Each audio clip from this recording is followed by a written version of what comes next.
kind of curious, do we have any other providers here besides myself and Dana at the moment? I'm not sure. I know a few of the names are DCYF. Yeah, and I see Rebecca. There we go.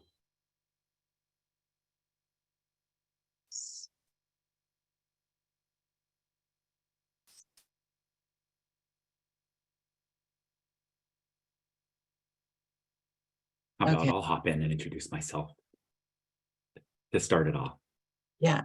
My name is Eric LaFontaine. I'm located in Lakewood on Coast Salish lands. I use he, him pronouns. My role is a community engagement manager.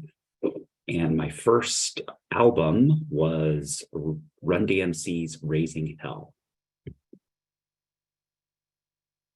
I'll pass that on. So funny.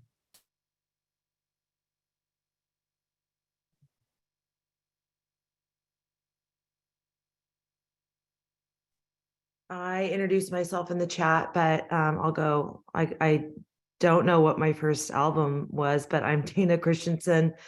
I'm down in Vancouver, Washington, and I am an owner of 2 large academic-based childcare centers. My first album was probably Blondie, honestly. That's all I can remember.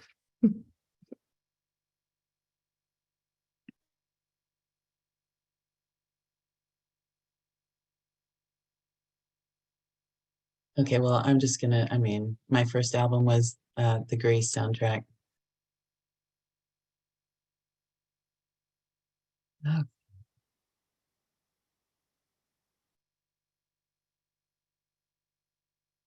Good morning, everyone. Nicole Rose, Assistant Secretary of Early Learning, she, her pronouns. I was thinking about first album, and does anybody remember the Marlo Thomas, like Free to Be You and Me? I remember listening to that, but then I also thought of like Tiffany is probably more like the pop thing that I listened to. Fun question.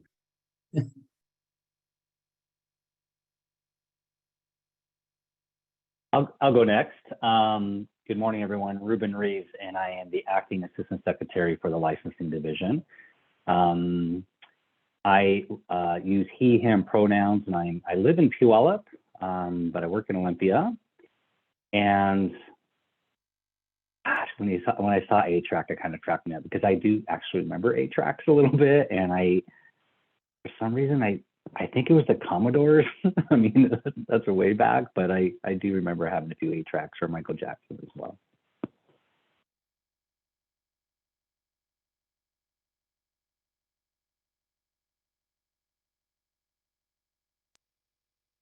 You're not alone. I had 8-tracks.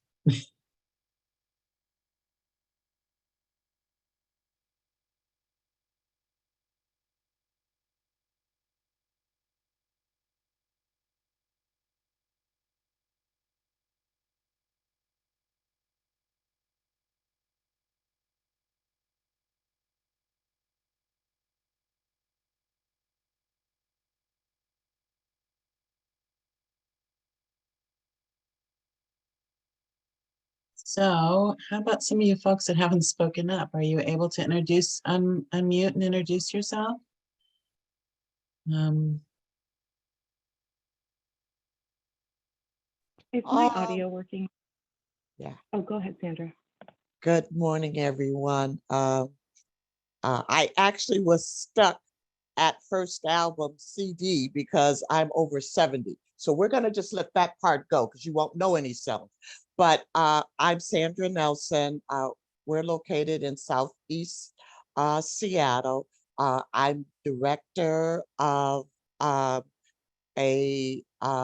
toddler SPP ECAP preschool and before and after school age program in our area. And we had a child 2 weeks ago that happened to see a cassette tape and decided that it would be a nice thing to pound on. So we let him pound on it, and then we took all of the tape out and tried to explain to them that in the old days, this is what we used to listen to music on. No,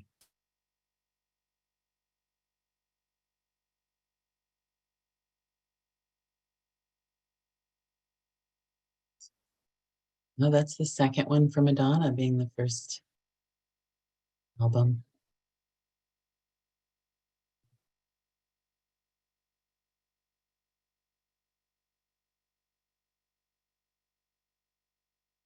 Does anyone else want to unmute and introduce?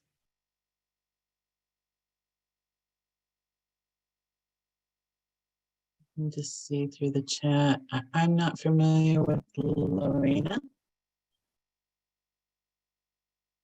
Let's see.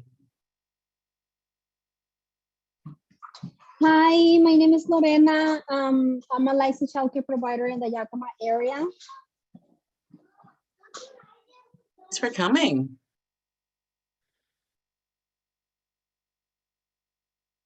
All right, that may be it.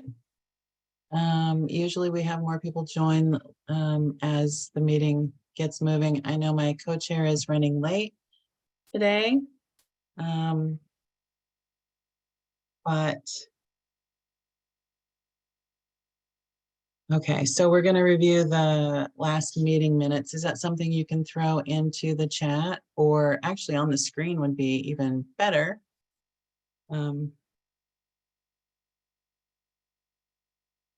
And the feedback, we usually update, look through the feedback at the beginning.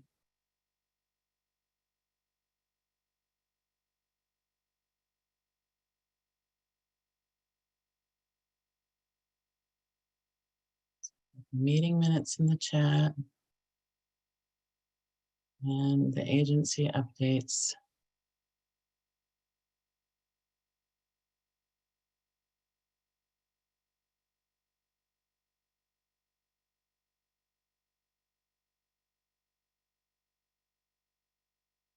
Well, that's interesting. Background checks.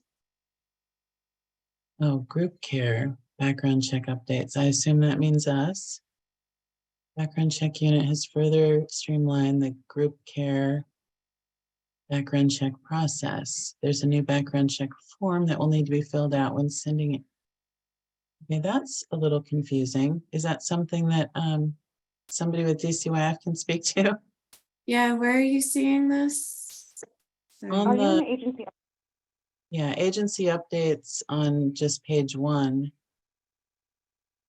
Maybe we Group maybe care? we can stop Sorry. screen share. Make sure. Oh, there we go. Okay.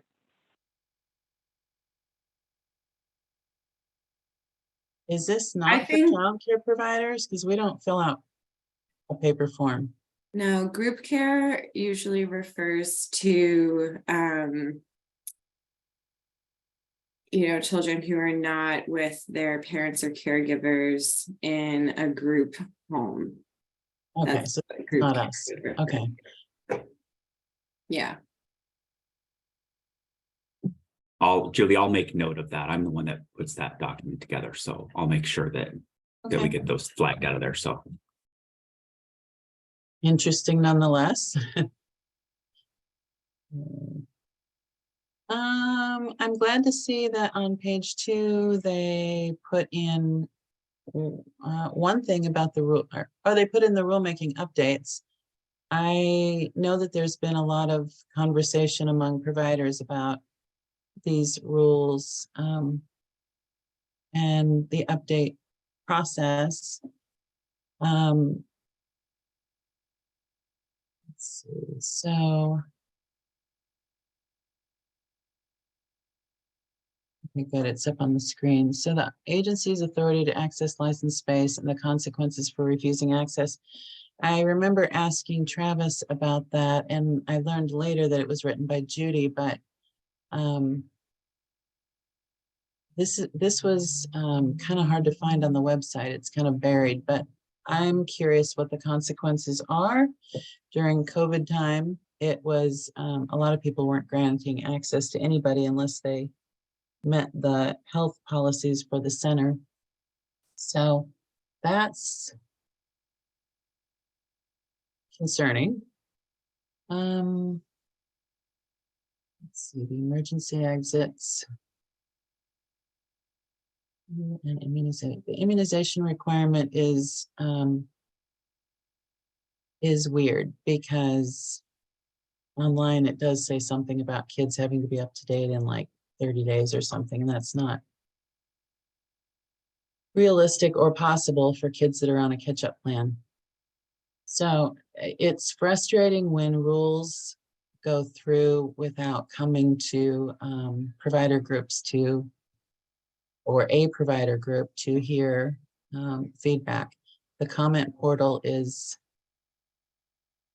not really used, I would say. And again, these are now buried on the website. So I'm hoping that we can get some transparency. I know that I have recommended before to this group, just in chatter, not, I mean, I can't recommend anybody do anything, but it'd be super great if licensing would, if they're going to be putting out some new rules, if they would just hold a webinar maybe twice a year and say, here's what we're thinking of changing our WAC to, let's discuss. There should be open forums where people can chat. So I'm Julie, I hoping just that there wanted might to be.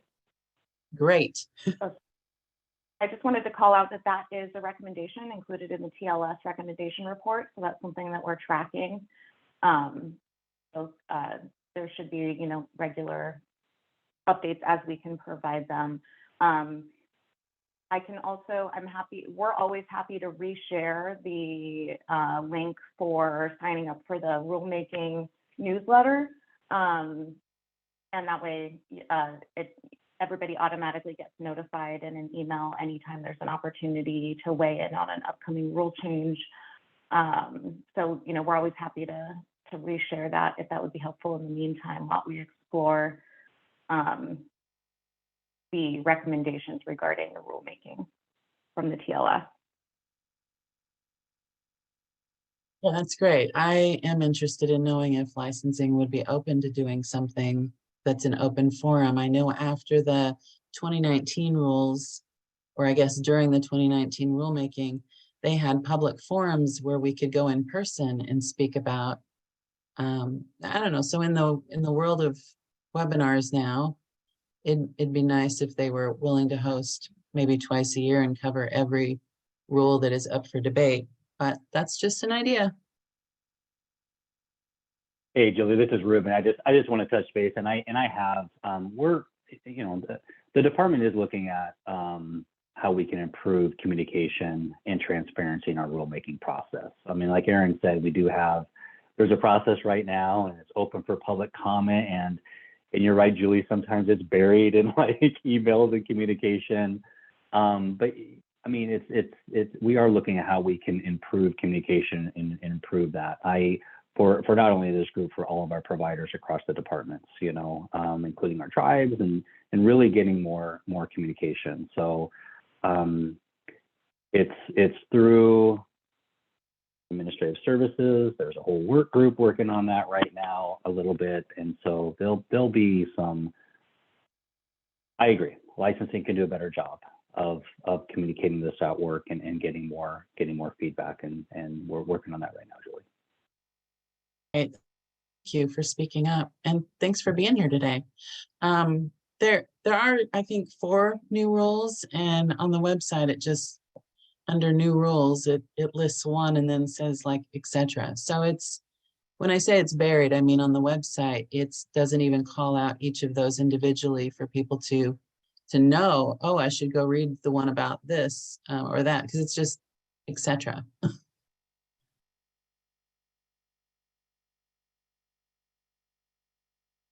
So we've had a lot of, or some more joiners. If you guys want to introduce yourselves in the chat and your role and where you're located, and even include your first album or cassette or 8-track or whatever, that'd be great.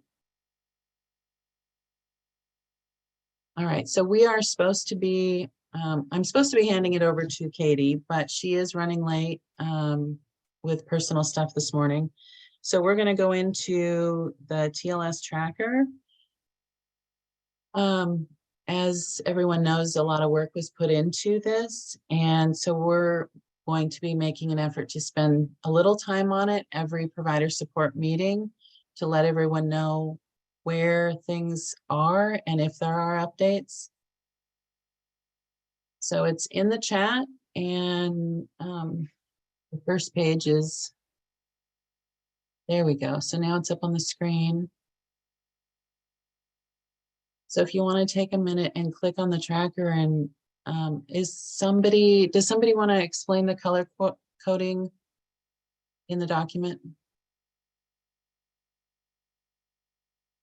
Oh, it looks like it's that color. really- Oh, Aaron, I can take that since I'm the one that color coded those.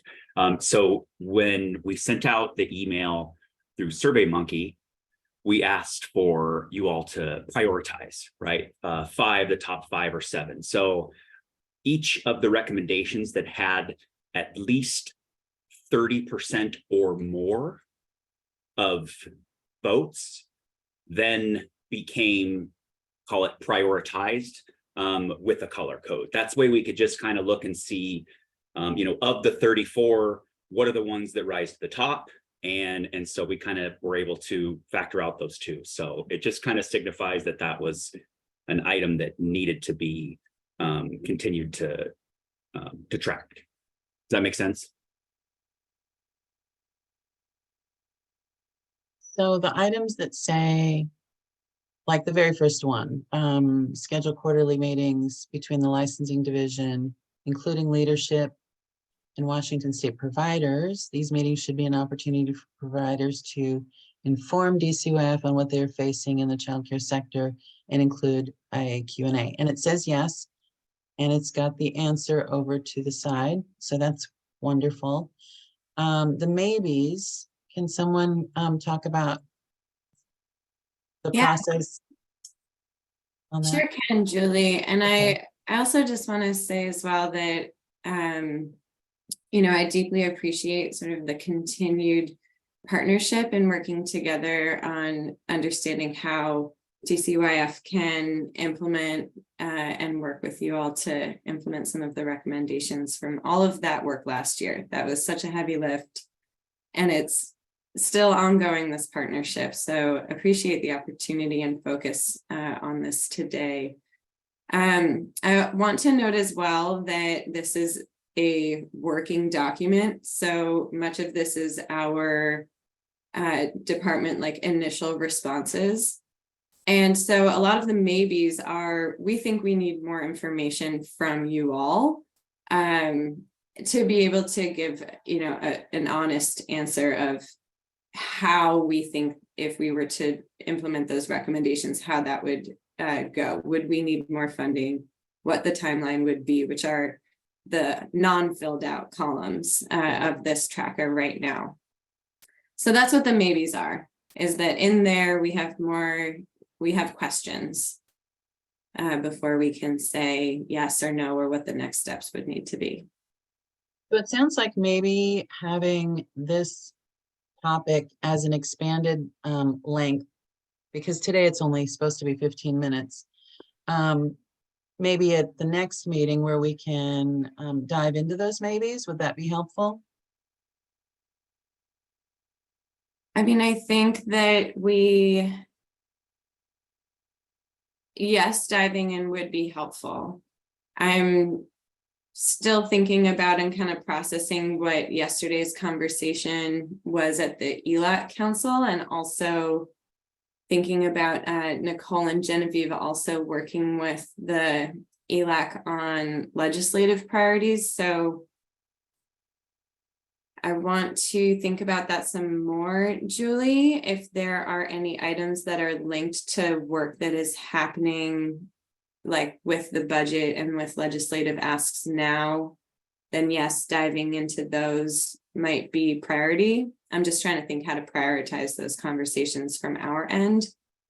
And I know that you all have your prioritization there. So I don't know, community engagement, how to coordinate that between the two groups, but that's what comes to my mind. Yeah, something that I know that I think Aliza and I kind of talked about this And we talked about it with the executive committee a little bit, that we're just kind of trying out, you know, giving it 15 minutes on the agenda, seeing how much members want to dive in and how much time might be appropriate for future agendas. So we're totally open to kind of having this be a more expanded piece for some meetings. So as far as the community engagement side, you know, we're happy to reserve more time on the agenda for this next time, even if it's just more of an open forum. But like Aliza was saying, especially between this meeting and the next meeting, I anticipate there's going to be, you know, some substantial updates that we should be able to provide, and that might kind of dictate the direction that the next conversation goes. So that's something that we can connect with licensing and early learning in the lead up to the next meeting, and we can kind of see what scope makes the most sense for that conversation, if that makes sense. Yeah, that sounds good. Yeah, I think providers are really invested in the fact that they put a lot of time into this. And want to be involved in hearing if there's progress. I was just perusing the document and I was pretty surprised by number 10. The IRR, the response around IRR saying that it's no longer optional is pretty surprising. I don't know when that change happened, but we were always told that it was optional. Yeah, Julie, so definitely it was optional as IRR was a pilot, but it is being implemented as standard practice now. And so there are many reasons why more than one licensor might need to come in to a provider's site for an unannounced monitor. And so this is why it's, you know, we can't announce it. So how do we give you the option? It's more complicated than that. But the part about clarity around whose role is what, I don't know if you remember from the conversations last year, but the conversations about like, well, who's my licensor, right? Like that kind of stuff can definitely be clearly communicated. And then in the recommendation about the survey, we did also respond to that above in 9. So I just want to make sure that's clear.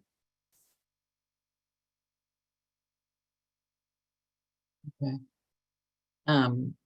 Another one I just want to mention is when it says that you guys are going to need staffing and resources in order to do a provider survey after a licensing visit.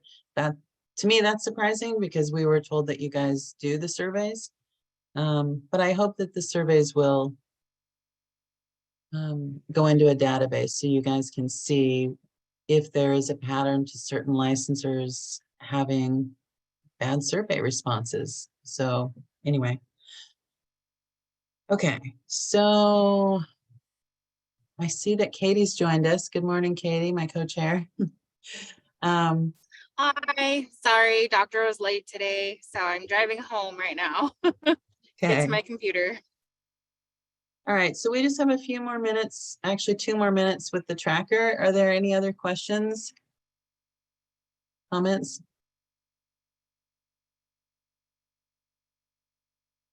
Okay, so I'm gonna look, I see Tracy's here. I'm not sure if Matt is here yet, but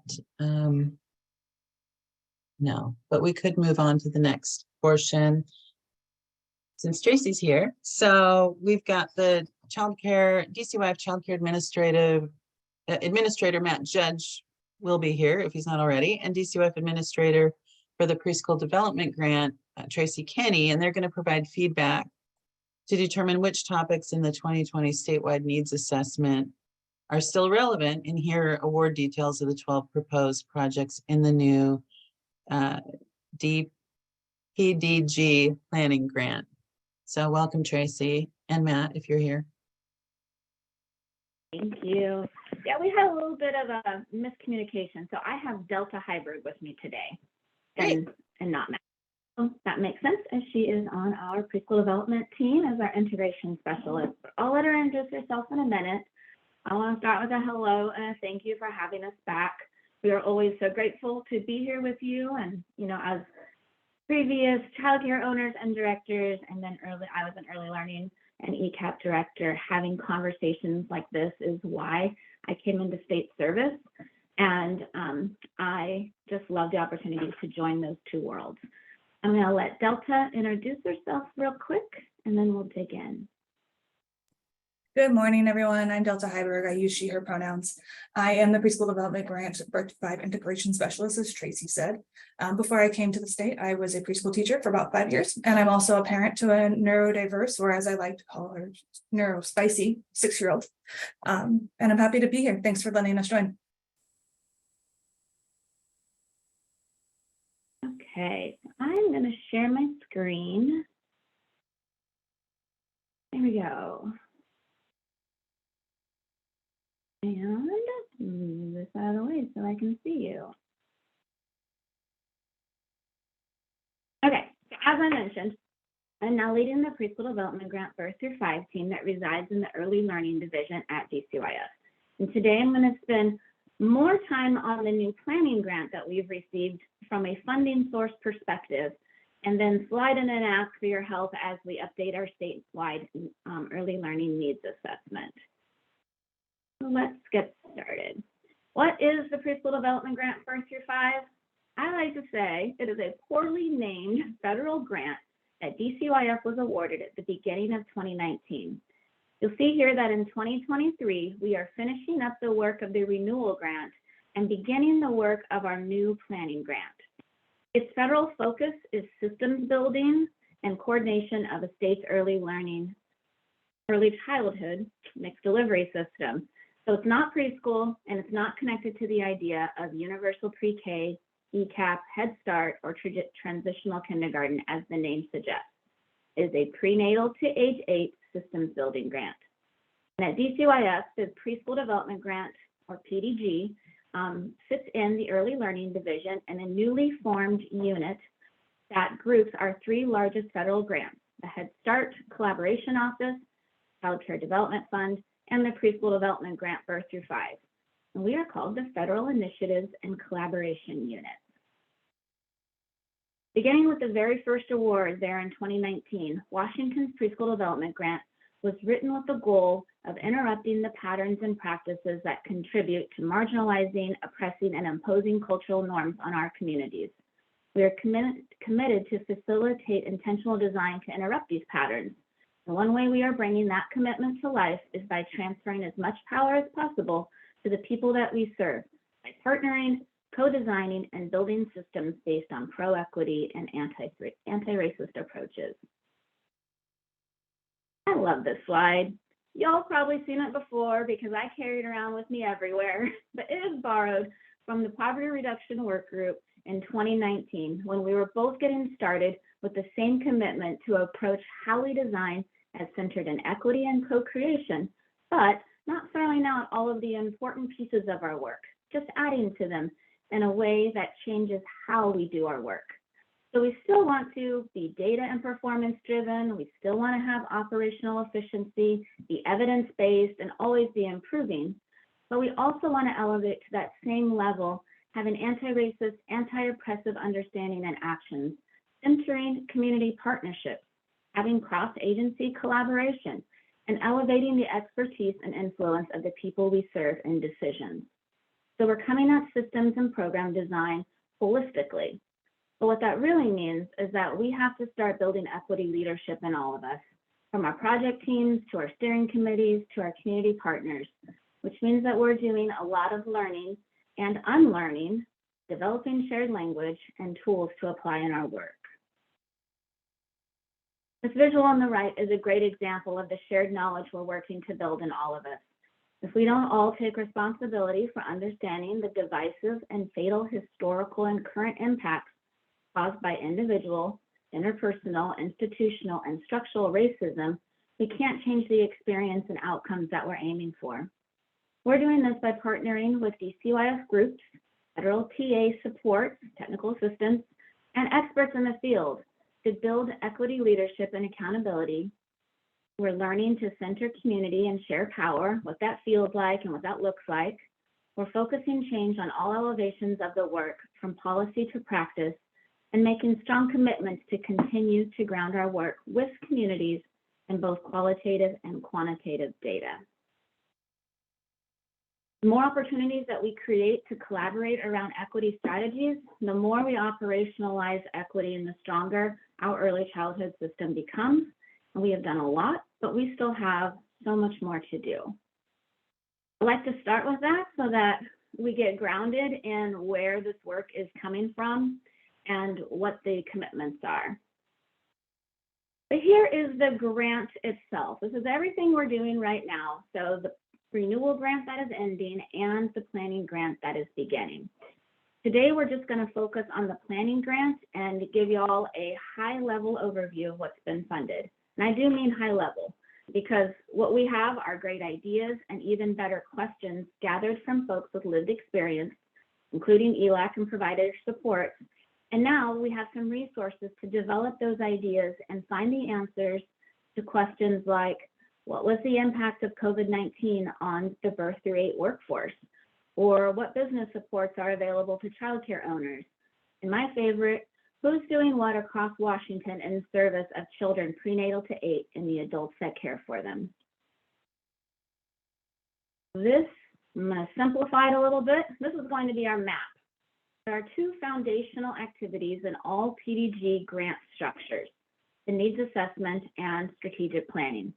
Because we need current and accurate data, and we need a plan to strategically use that data to strengthen our early childhood system. We're going to start with activity 1, which is Washington's first statewide early learning needs assessment, which many of you were involved in creating. And like many other states, Washington is still updating our needs assessment during 2023. So we were able to propose enhancements to our needs assessment in the planning grant. But before we get to that, we would like to ask your help with part of the full update. The community engagement team is going to drop a Jamboard link that they graciously created for us. We used it yesterday at ELAC, so it's okay if it's the same one. I don't know if it's a different one. But what we're doing is we're asking 3 questions based on your experience with the needs assessment. And there's a link in there if you need a refresher on where to find the needs assessment or the executive summary, which is much shorter. But our 3 questions: what kind of information is useful to you in your organization that should be included in the update? Maybe it didn't get in the first time and we realize we need something else now. The second question: have you used the needs assessment in the past 3 years, and what did you use it for? That will help us refine what's in there as well. And then the third one: are there Washington statewide reports that you know of that should be included in this report? This was published in 2020 and a lot has happened since then. So we want to know from you all what reports bring value to your life and what part of it, what is the valuable part? So what's the theme? What's the data point? What story does it tell? Because we often get like, here's a great report, and it's, 120 pages long, and then we're having to figure out what's the important piece to pull out. And we want your perspective on that because you are all the experts. So the Jamboard is going to be open until the end of the month. So feel free to take your time and, all your spare time to give us a little bit of your thoughts, please. Okay, so let's move on to planning grant. Okay, so these are those enhancements. So on top of a full comprehensive update and being published again, we're doing 3 research projects based on the needs assessment.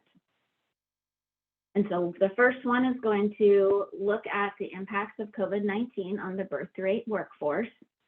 The second one is a birth through 8 landscape analysis. This is where we're going to look at the existing collaborations and all of the work happening in agencies and organizations and lay it out so we can have it in one place. And then we're going to do a workforce landscape analysis where we're going to compile the training and qualification requirements for various career pathways. We're going to identify the intersections, eliminate duplicative training, reduce confusion, and streamline career advancement. And the hope there is really to help people be able to plan out the career of being an early childhood provider, and that will help with sustainability. One thing I wanted to remind everyone of is in the beginning, I said this is from a funding perspective.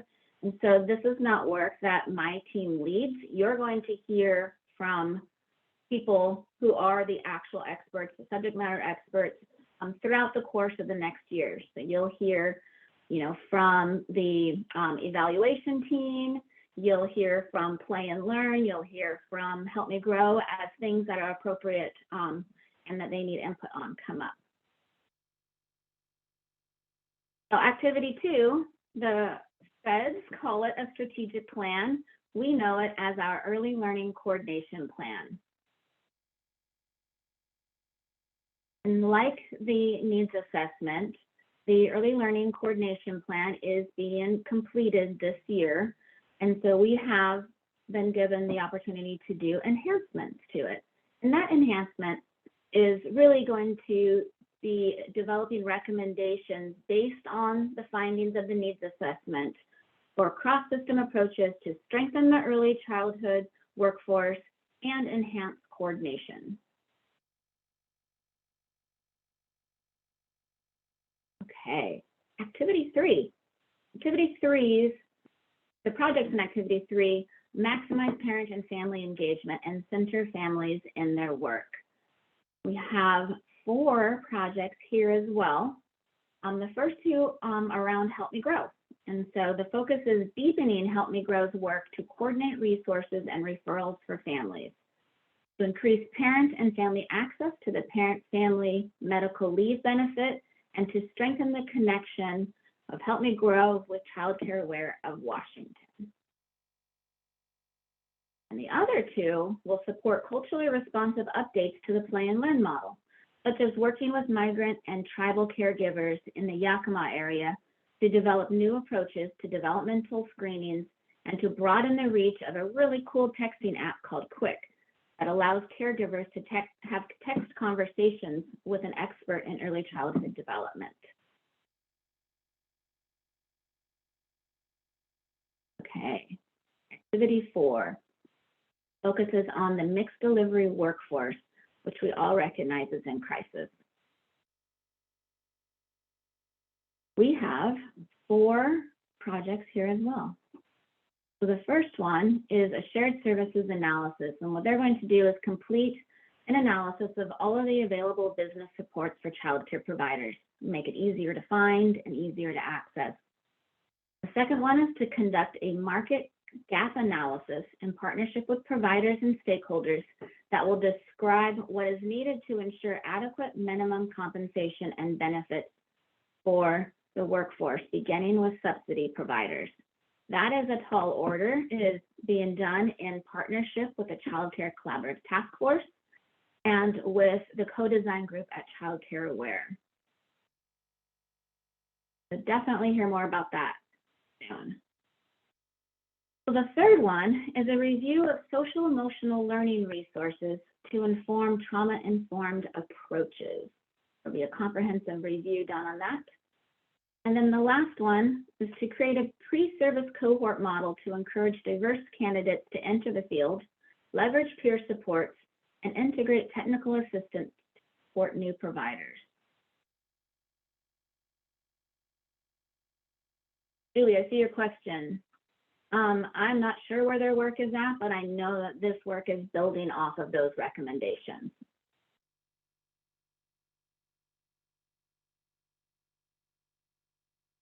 All right, activity 5 is focused on supporting program quality. First project will sit in our IT and OIAA division, and it is to enhance data integration. And this is really important. We need to integrate DCYF's workforce training registry, you all know it as Merit, and the licensing data system, Walk Compass, into our cloud-based data system so that they talk, and that when you have data requests, we can access that data more quickly and accurately. And then the second one is to integrate the Washington Pyramid Model into professional pathways as an onboarding foundational training. We all know that inclusion is so vital and it's tricky at times. We want to get as much support out there as possible. Activity 6 isn't really an activity as much as a gift. One of the many things I appreciate about this grant is that its focus is, isn't on just building infrastructure, but elevating the importance of funding evaluation activities. This is where you get your data on what's working and what's not working. It shows the impact of possible improvements to our projects and our programs, and it's how we tell our story. This is the renewal grants evaluation cycle, because we're just starting the planning grant, but really they spend all year setting it up and then collecting data from the individual projects. And on our CDG website last year, that they put out one-pagers of all the work that the projects are doing, and I look forward to their updates this year. And then this is a quote that just really touches our heart. Delta and I love to end with this one. The world doesn't change one person at a time. It changes as networks of relationships form among people who discover they share a common cause and vision of what's possible. And that, of course, is Margaret J. Wheatley and Deborah Fries. So I buzzed through that at a pretty high level, but I am happy to answer any questions that y'all may have about the needs assessment update or the planning grant.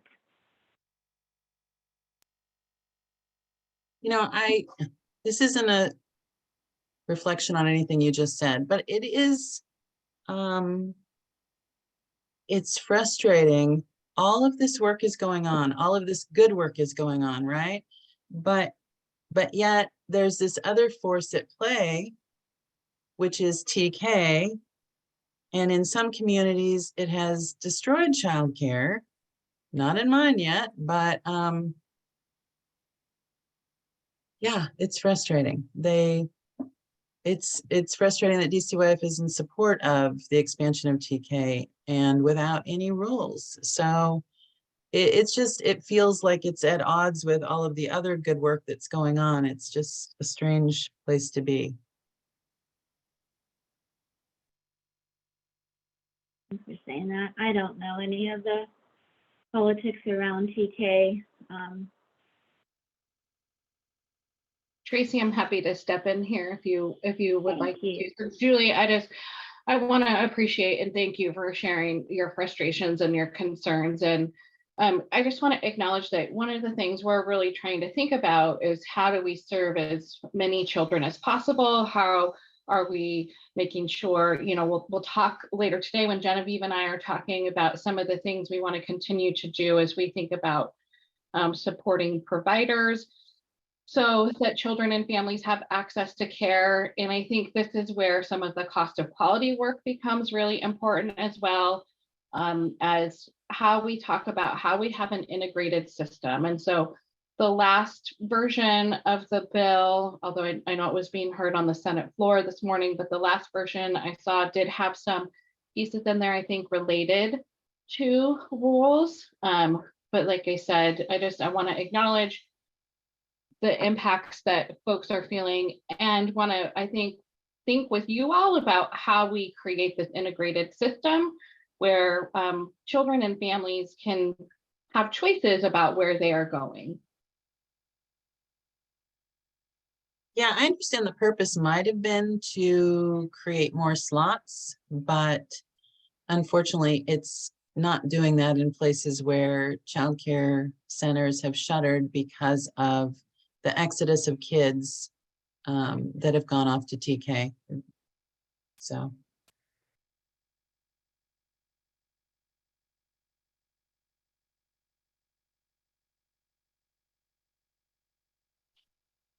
One of the things I'll also offer is when we know specific places where that is happening, is that we are working in partnership with OSPI and their Director of Early Learning. So if folks want to drop in the chat, if they are experiencing those impacts, I'm happy to follow up with them as well.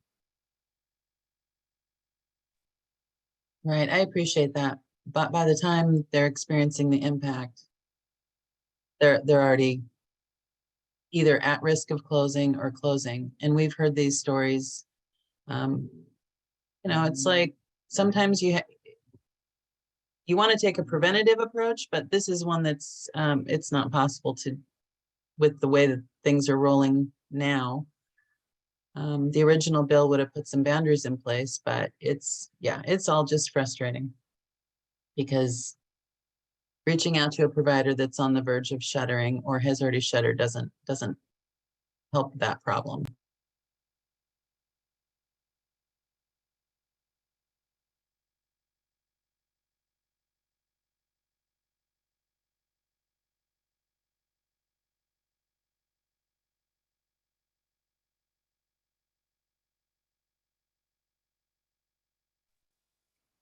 This is Katie.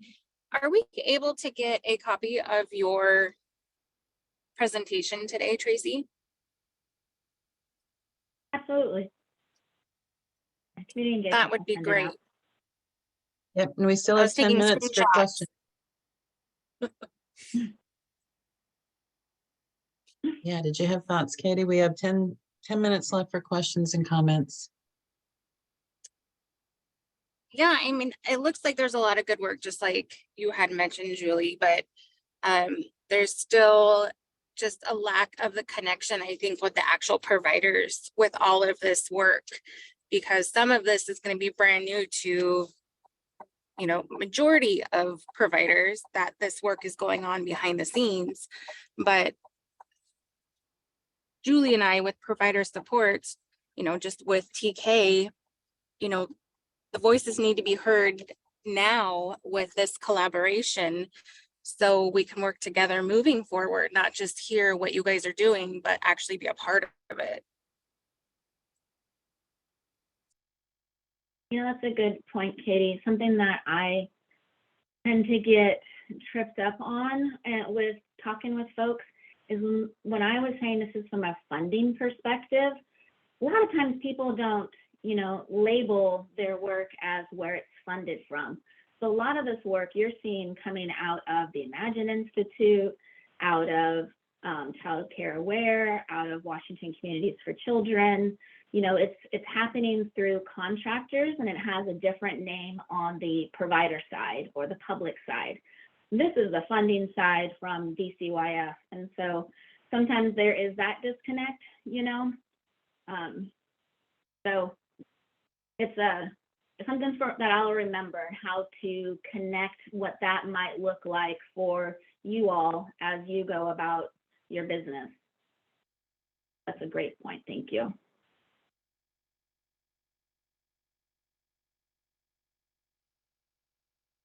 Other questions and comments?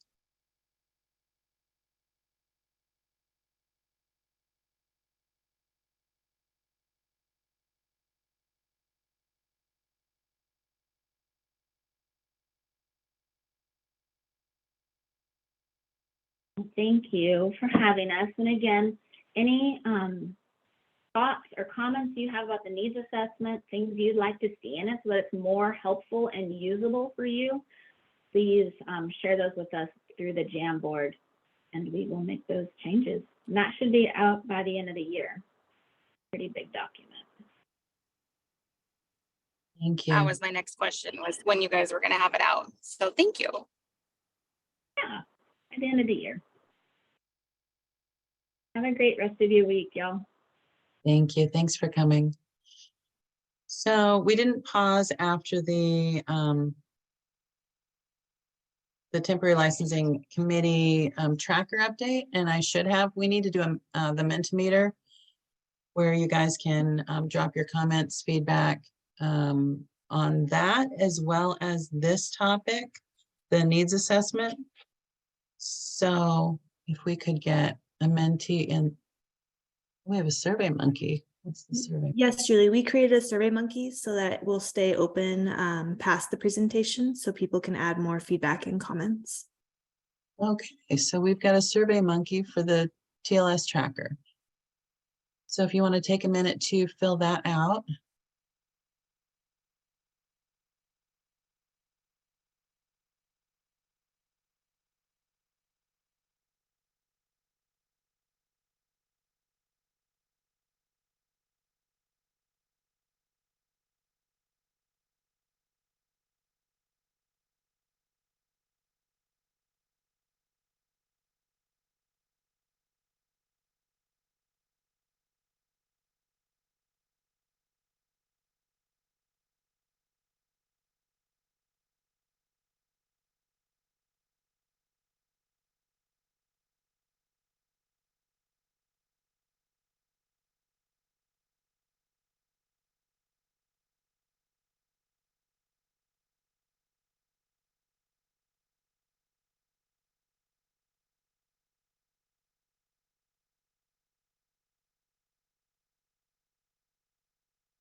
The Survey Monkey takes you right to the second page is the needs assessment. So once you submit the first page, then you move on to that. And it's important that we get the feedback.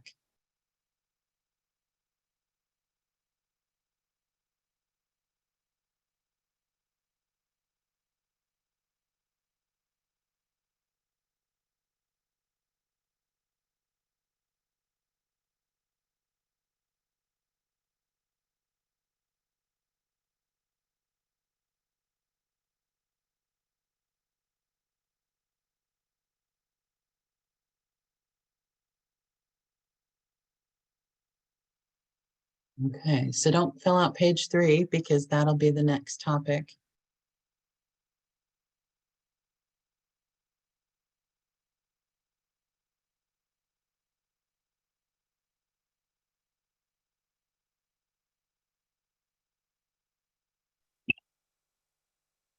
Are we ready to move on, Julie? I think we are. Go ahead, Katie. All right. So our next presentation, I'm kind of excited about this one, about the early childhood and just hearing the changes and the result of some of the refinement activities that's been going on. So we have the grants manager, Kelsey Boyce, and the child care grants coordinator, Katie Simonowski. Hopefully I said that right. So welcome, ladies. Thank you so much. Hi, thanks so much for having us. We're excited to be here today to chat with you about our refinement activities with the Early Childhood Equity Grant. So if you want to go to the next slide, Katie, we can, Katie Simonowski, we can get started. So we're gonna lay this out for you with a summary of what we've done so far. We're gonna go over some key takeaways, and then we'll launch right into what those refinements are and how they're being implemented. So we can go to the next slide. So summary of engagement to date. As you know, DCYF utilized liberatory design principles in the first round and the really creation of this grant. We coordinated with ally organizations to design the approach and to facilitate design sessions with providers for the first round. These sessions took place in April of 2022, and the design team defined an approach to prioritize grant applications, leading with racial equity, and also outlined what the application questions should be and how that grant application should look like. And now that we've completed that first round of the grants, we committed to a refinement process after that first round. And so between January and March of this year, we engaged in a joint session with ELAC and the Provider Support Subcommittee. We engaged with the Indian Policy Early Learning, IPEL. We engaged with our ally organizations, which included Voices of Tomorrow, the Imagine Institute, One America, and Child Care Aware of Washington. We also included SEIU 925, internal DCYF staff, and we engaged in a survey with childcare providers, which was really exciting because we received more than 250 responses. And so we got some really valuable feedback from these various refinement sessions. Can you go to the next slide? Thank you. And so the key takeaways really from these refinement activities, or I guess the pieces that I'm most excited to share with you, we saw some clear opportunities to make changes as a direct response to feedback. And that first piece is, we heard that tribes were disadvantaged by the prioritization factors. And so we made adjustments that would help prioritize programs serving tribal children and tribal subsidies. And we were able to remove some factors that were unintentionally harming the priority scores of tribal providers. So that's an exciting change. We also, to be responsive to requests for smaller amounts of funding and to potentially award more grants in the next round, we lowered the minimum amount that a licensed or certified provider could request down to $5,000. In the first funding round, providers had to request at least $15,000 in order to be eligible. And so lowering that floor, we're hoping will open up the opportunity for some smaller projects. And then we also created some specific outcome categories for project proposals because we heard that providers wanted more detailed examples of what the funds should be used for. And so having these outcome categories will allow applicants to select a primary outcome that they want their project to focus on. Julie, I see your question. How did we reach out to childcare providers that are not part of the previously listed groups? We used, we created a survey and we used GovDelivery to reach out to all of our distribution lists of childcare providers, as well as Play and Learn groups and ECAP. And I think we can go to the next slide. So yeah, that was the quick overview. And now Katie Simonowski, who coordinates this grant, is going to dive into the more of the nitty gritty and talk you through some of the refinements that we're putting into round 2. Thanks, Kelsey. So the first thing that I'm going to talk about are the changes that we made to the priority score factors. So the first and maybe biggest thing is that we eliminated criteria that are not about children. So we heard from providers that they didn't want to be prioritized based on provider demographics. It was one of the least preferred methods in the survey that Kelsey was talking about. So we decided to eliminate that whole set of criteria. We also added a specific priority factor for tribal children. The details on this update the definition of BIPOC, Black, Indigenous, and people of color to include Middle Eastern or North African, because we received feedback in the first round from providers who felt that they weren't included in really any of the categories. So that change also aligns with a proposed change to the racial categories in the 2030 census. So it just seemed like a good idea all around.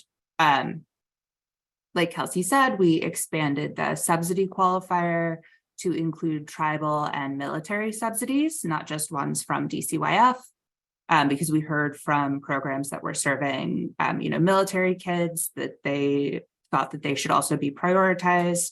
But they weren't in the round 1 factors. And then we changed, in the first round, we used percentage of BIPOC and children receiving subsidy. And in the round 2, we're changing it to be a yes/no question in response to feedback from providers and ally organizations that BIPOC children in under-resourced communities may have less access to affirming care than those who are already in more diverse communities. They may be more exposed to bias, and so their needs shouldn't be deprioritized in the way that we were doing in the first round. Here, we're also planning on adding a grant readiness checklist. So we heard from providers, they expressed frustration that they didn't receive funding, even though they met all of the requirements, indicating that we may not have been clear enough about the nature of competitive grants. So we heard from ally organizations who suggested that DCYF focus on transparency of eligibility and prioritization, how best to communicate who is prioritized, and a real clear definition of what competitive means. So adding this grant readiness checklist will allow us to make more clear the specialized nature of the grant, and it will allow providers to evaluate whether they're able to fill out a proposal specifically addressing a need that the funding opportunity is intended to fill, not that organization's need for funding. I'll pause here for a second to see if anyone has any questions about those two slides. And if not, I can start talking about changes to the categories of activities.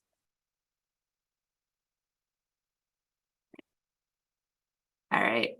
Then I will keep going. Feel free to interrupt me too if you have any questions or to put them in the chat. So like I said, these are changes to the categories of allowable activities. In response to the feedback that we received, we set these categories so that applicants can request funding for a project with one of these primary outcomes. And so all of the activities should be related to the primary outcome that's chosen. So the first is preventing suspension and expulsion, which might include things like establishing clear protocols for dealing with challenging behaviors, increasing family partnership and supporting children with challenging behaviors, offering staff training about reducing challenging behaviors and trauma-informed care, providing access to a mental health consultant, coach, or other professional for staff to work with. The second is increasing the use of research-informed social emotional teaching practices. So that might include something like implementing an evidence-based social emotional learning program, implementing a reflective supervision program for teachers, or adding, like I said, a curriculum with a strong focus on social emotional development. The third category was increasing the use of culturally and linguistically responsive practices and decreasing bias in the classroom.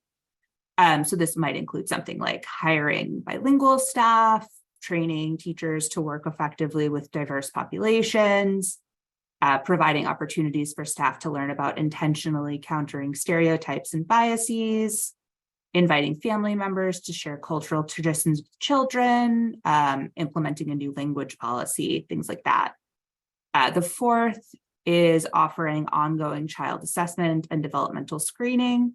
So this might include implementing an assessment that is developmentally, culturally, and linguistically appropriate for the child being assessed, purchasing tools that help teachers document child growth and development, increasing the ability of teachers to individualize program for children. The next category is connecting families to services and supports that meet health, mental health, financial, or other needs. So that might include something like translating resources or increasing the ability for staff to help families access services.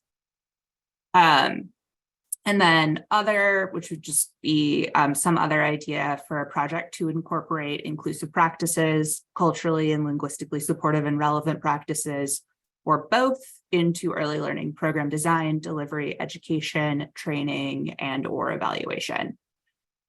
So the sources for those categories included provider feedback, some ideas from the early achievers, quality standards and criteria, the Strengthening Families Self-Assessment Tool, position statements from the National Association for the Education of Young Children on equity in early childhood ed, and then some resources from the National Center for Children in Poverty and from the Office of Early Childhood Development in HHS.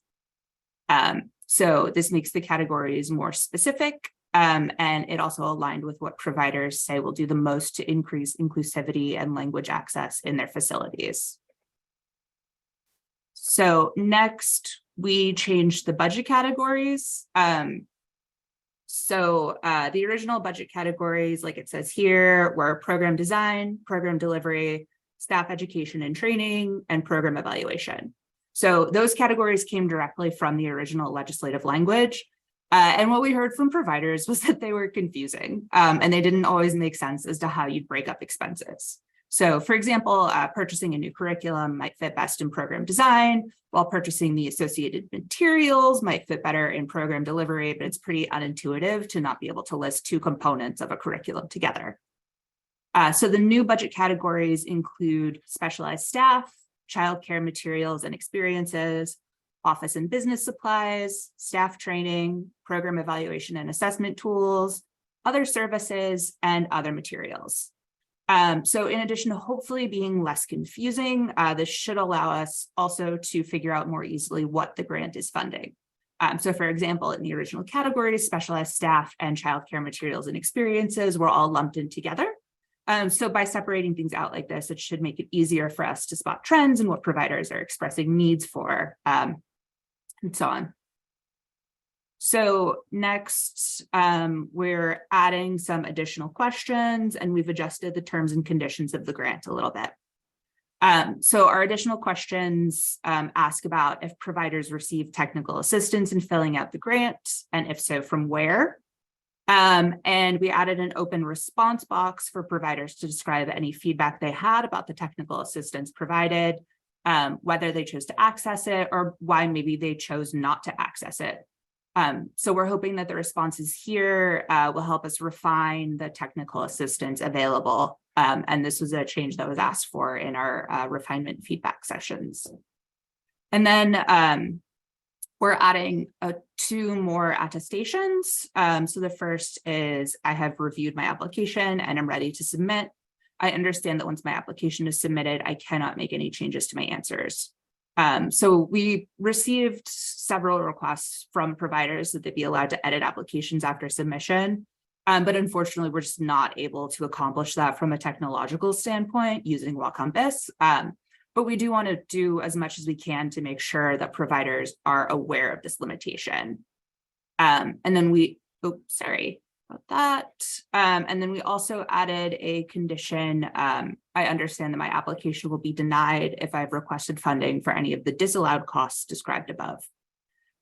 So we're not able to fund partial applications. So if providers submit any ineligible expenses, their application is removed from consideration. So we wanted to make sure that providers are aware of this. So if they have any expenses that they're not quite sure are eligible, they reach out for help before submitting, versus just, deciding to submit and then potentially being removed from consideration. Okay, and I will again pause. It looks like the only thing in the chat is a clarification from Kelsey, but again, if anyone else has any questions, feel free to jump in.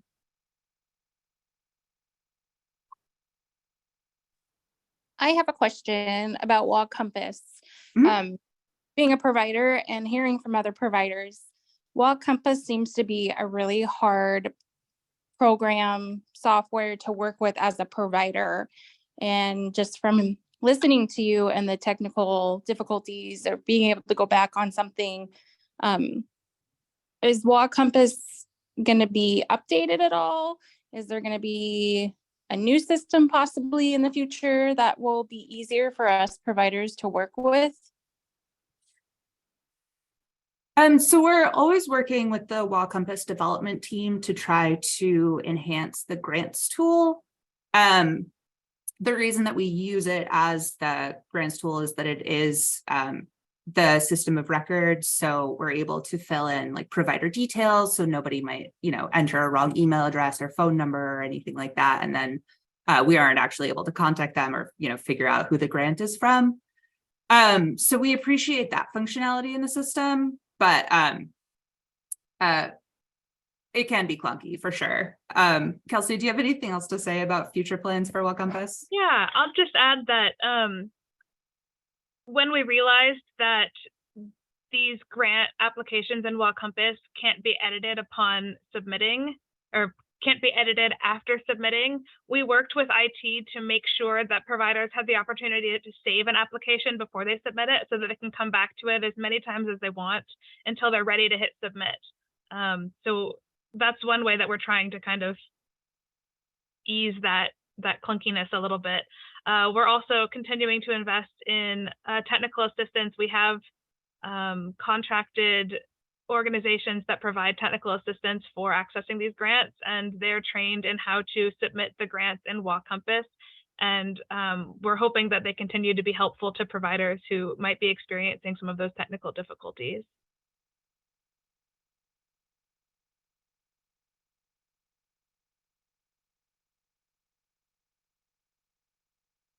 All right, thank you. I'm going to start talking about community review panel feedback next, but again, feel free to jump in if anyone has any questions. So in round one, the community review panel that we used to evaluate the finalist applications was comprised of individuals who are nominated by our ally organizations. So we want to continue that for round two, but also add parent and tribal representation. So we will be working with DCYF's Office of Tribal Relations to ensure tribal participation on the panel. And we'll also be working to add some parents to that review panel just to make sure that we're really capturing the diversity of perspectives. Next, we want to notify providers earlier. So we heard pretty frequently providers expressing frustration with the timeline of the grant notifications. So this change would keep providers informed about the process and let people who didn't reach the finalist stage know earlier. So we, I guess to explain a little bit, we get the applications in, we run them through the priority scoring, and then we have a group of finalist applications. So after we do the priority scoring, we'll let the providers who are not finalists know, and we'll also let the finalists know that they were selected so that everyone knows a little bit earlier in the process what's going on. And this will also increase communication throughout the process. And then we will be adding a few reporting requirements. So this will be similar to the Child Care Complex Needs Fund. We'll be asking grantees to file just a short reflection on project implementation and information on the successes and challenges that they've had implementing their project. So this will just allow us, we'll get some data, on how things are working out, which will allow us to refine the selection process going forward, making sure that providers are set up for success with their requests and perhaps noticing any trends in challenges that we might be able to help with. And it'll also be a space for providers to ask for help if they need additional assistance implementing their project, because sometimes it's just a little easier to say, yes, I need help versus reaching out, which is what they have to do now. And we are also making some changes to ECAP eligibility. So in round one, we originally only allowed ECAP contractors to apply, which excluded licensed ECAP from applying on their own. In response to feedback from licensed ECAP, we moved to allowing all ECAP sites, licensed or not, to apply on their own, and did not allow any contractors to apply for multiple sites. So this had some unintended consequences. And we heard from contractors that they didn't want to submit applications for individual sites, but wanted to submit just one program-wide application. So several ECAP contractors expressed their concern that it's more equitable and effective for us to approach DEI as a program to ensure program consistency. There's no mechanism for us to apply accurately given our direct service program funding. And this will have unintended impacts from the decision, as we have several small subcontractors who don't want to apply on their own, but would be included if we applied as a group. So this change is kind of a middle ground between the two extremes in round one. So where in round one, only contractors could apply, that changed to no contractors could apply. In round two, we'd like licensed sites to be able to apply, even if the licensed site also serves ECAP. But then contractors would apply for any funding for ECAP only sites. So we're hopeful that this middle ground will make it easier for contractors to create program-wide equity-related project proposals, while also leaving room for licensed sites to not feel punished for serving ECAP and still be able to apply for funding on their own. So next steps. The application and materials are being finalized and then will be translated into Spanish, Somali, Russian, Mandarin, and Arabic. And we are working closely with our technical assistance partners, the Office of Communications, and the Office of Tribal Relations to communicate the changes that we've made. We'll be holding informational webinars, sending out a Dear Tribal Leader letter, and taking other steps to make sure that everyone hears the explanation for these changes, why we're making them as a direct response to the feedback that we got. And then when everything is ready to go and translated, we will work to launch the application. Right, those are the changes that we're making, and I'm happy to take any questions, if anyone has any.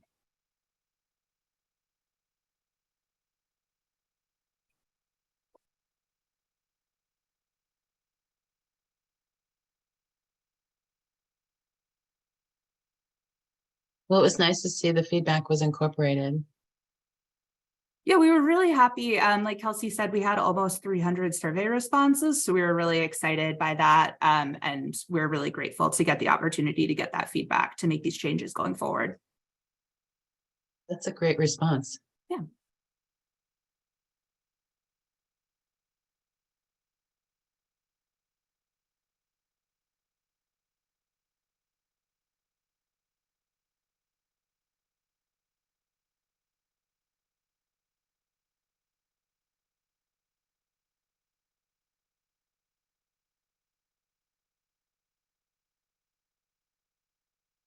Are there any other questions or comments for Katie or Kelsey?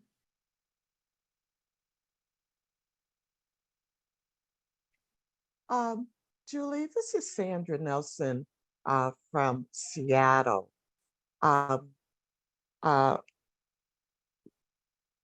When we look at the requirements for applying for this grant, our opportunities in this area are very limited. And we have been trying to work with the herring department at U of W to be able to set up either some trainings or some extra support for teachers in the area to work with children and set up some priorities. Do you know if more funds are going to be put into that pot? Because it doesn't seem to be large enough for the needs of the state. Thanks, Sandra. To clarify, are you asking about the Herring Center specifically, or are you asking if there's going to be more funds in the pot for the Early Childhood Equity Grant? More funds in the pot for the equity grant, because as I said, just working with the herring and looking at their scale and everything. Yeah, we just know this. Yeah, not a lot of money. Thank you. And yes, I agree. It was not a lot of money in this first biennium.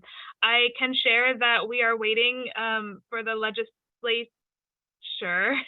to respond to our request for funding. As session is still in session, we don't have final information on the budget, including for this grant, but I think I can share that we have asked for additional funding for this pot.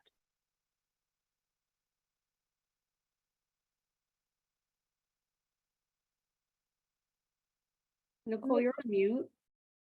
But Sandra, I think what Nicole's trying to ask is if you're asking about, oh, you're still on mute. You're still on mute. Oh no. Sandra, are you also asking about the statewide complex needs fund training that the Herring Center, we contract with the Herring Center to provide training to all providers statewide. Are you asking about using equity early childhood equity grant funding to pay for even more trainings that may be available through the Hearing Center. Yeah, that's what we were looking at. We're in the process now of applying for our ECAP complex needs, you know, and just looking at the dollars amount and everything we need to be able to kind of supplement it with something. So we were wondering if we could use this, tap into the equity grant also as some needs, but we see right now there's not enough funds to do that. So that's why I was just hoping that it would pot would get larger. Oh, yeah, great question. So DCYF did request additional funding through this year's legislative session, and we are waiting for the budgets to be finalized to hear the outcome of our requests. So it is possible that we will receive additional funding for the early childhood equity grants, and we just don't know yet.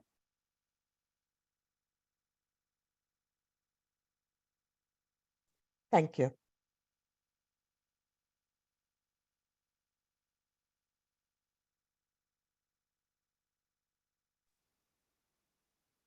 All right, so any more questions? I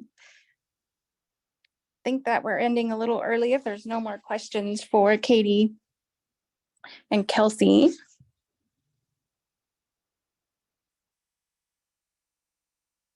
We really appreciate your time today to let us chat about this.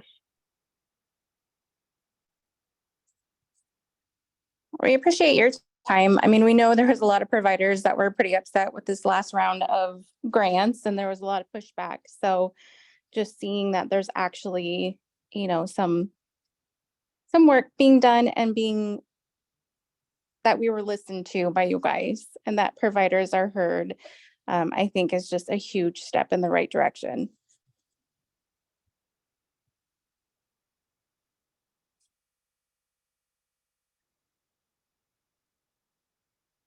So Julie, will we just start break early? Sounds good to me. All right, so we'll take a break between now and 11, and we'll come back and hear from Nicole and Genevieve.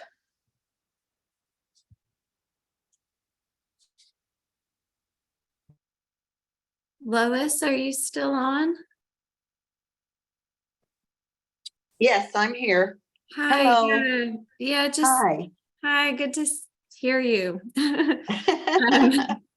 I have a question about your parking lot clarification. I just want to make sure I understand which what you're talking about. So the WAC of the communication email that went out last Friday, it had information in there about providers must allow access. There seemed like there was some clarifying language. And I know that one of the things that the group had requested in the temporary licensing subcommittee recommendations is that we know it has to be a surprise visit, but had just simply requested that, you know, even if licensors could say, you know, I'll be out sometime in the month of April so that directors can plan around that type of thing, and especially for family homes, right? Yeah. So, but when I saw that and it said, you know, if someone comes to the site and they're not allowed in, that's problematic. I know that there are sometimes, I know directors, and I've done it before, and just said, hey, just tell the licensor I'm in a meeting, you know, can they come back another day next week, anytime Wednesday through Friday or whatever. And I'm just wondering if that's going to be an issue where folk can be written up and that type of thing simply because they ask for a professional courtesy. Yeah, okay. Let me take a minute to just find and review the communication to providers from last week. So that I know exactly what you're talking about. Yeah, because you know, sometimes you might be short-staffed. There are so many reasons why a licensing visit on a certain day may not be a good time. It's not like someone saying, don't ever come by. It's just like, hey, can we just do this another day? Yeah, because you have to be available to kind of work with them. Yeah, so not finding the provider emails so quickly. And I could probably, or someone else might even be able to find it as we're looking to drop it. I know it came out on Friday. Friday, okay. Here we go. It. WAC changes go into effect. Oh, April. the WAC changes one. Okay. Mhm. And it went out Friday, let me see exactly when, at 11:51.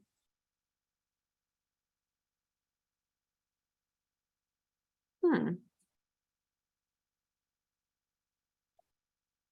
No, not that one. And it's 110-300-0035.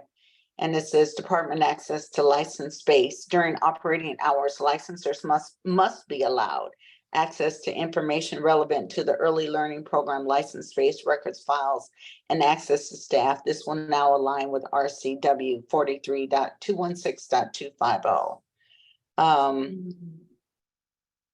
Okay. And so I'm just wondering why Yeah. that was added. And which WAC was that? usually it's something that's reactionary to something that happened. Yeah. But then that impacts the rest of us who might simply have a good reason for not being able to meet that day. Yeah. Okay. For some reason, I am having a hard time finding this. Maybe this was the. I usually get them, but. Let me see if I can, it says out I can view it last as a week. web page. Let me find it. There we go. I'll drop it in the chat. Oh, thanks so much, Lois. Appreciate that. I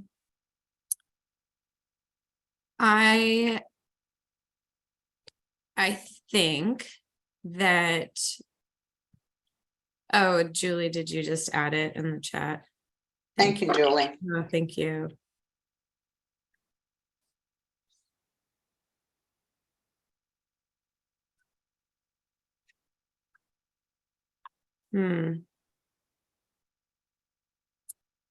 So I will have to get back to you about exactly why that change was made, because I don't know. Okay. But I do imagine that, because we're coming out from COVID, where accessing spaces was more flexible and we were doing sort of hybrid in-person and video monitoring visits. And now we are, no longer in that state of emergency and are returning back to like in-person visits. Might be related to clarifying that. And then relatedly to the licensing subcommittee recommendation about giving notice that we would be coming in a particular time frame. So this came up yesterday in the ELAC meeting as well. And we had reached out to the federal government to provide us with an answer to that question. Because we did ask, we want to be able to at least give a time frame of a few months within a year. And we got the response from the federal government took a very long time, and they didn't get it back to us until after the subcommittee process was over. I believe that the response was sent out in a feedback loop, but basically they said no. They said no to us.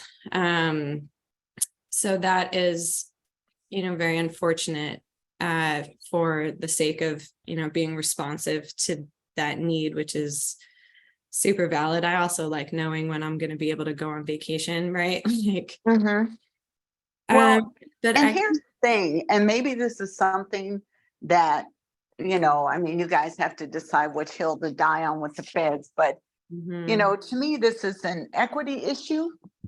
especially when you consider that the workforce is made up, predominantly with women who have other obligations. And I think some of these rules kind of harken back to a time when, early childhood educators were viewed as really nothing more than babysitters or, Yeah, house help, and right? an And exploitable so workforce. that's it. And Yeah. this fits in with that. So I Mm. really, even though I know you guys received it after, but I hope maybe you can take it back. I know that you're here. I know Travis is here. I know you guys are great advocates, and Nicole. But I think it's an argument worth fighting for, and maybe getting them to be able to see the logic behind it, because as more requirements are put in place for staff, then that, benefits and that type of thing have to be able to equal those requirements, right? And so being able to not be on edge and have that stress is an important part of recruiting and retaining a workforce. I don't know how some of the other providers, they may be off, but I just think it's something important for the department to fight for. I really hear that, and we'll definitely take this feedback back to Matt, Judge, and Travis. I don't know if everybody's on break now too. Yeah, and then, okay. I mean, and we can just send talk them an about it more email and see. offline if you want, anytime. But and even if you and Matt and Travis, if we want to brainstorm, and other providers who might be interested, but I think we have an argument for this, because you can't ask us to do XYZ and still treat us like indentured servants. Yeah. Okay, I will definitely bring this back to Matt and Travis and follow up. And then with regards to the email sent out, I will also ask about why, like what the reasoning is. So I know we're technically on break, but maybe, and I'll work with Erin on like what the appropriate way to communicate that feedback is. So really appreciate you bringing it up. I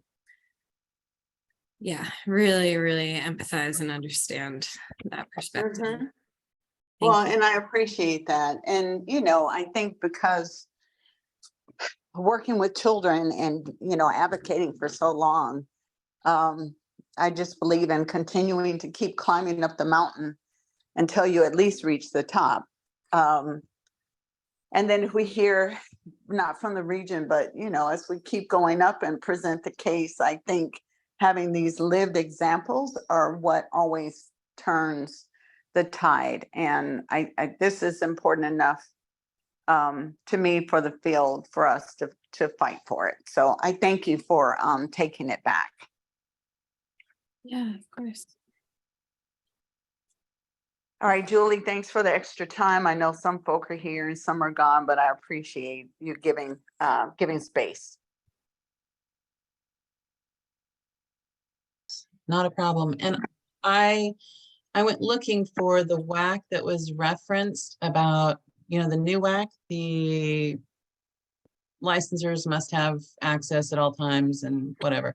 So I went looking for that, and I did find that there are new WAC proposed changes, and the comment portal is open.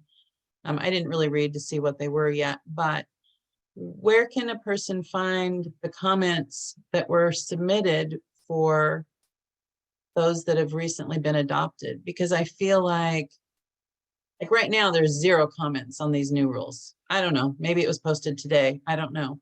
But I would be interested to know how many comments were submitted through the portal for those other WAC changes that were recently adopted. I continue to maintain that the portal is not widely used, and it's not the best way to communicate and gather feedback from providers.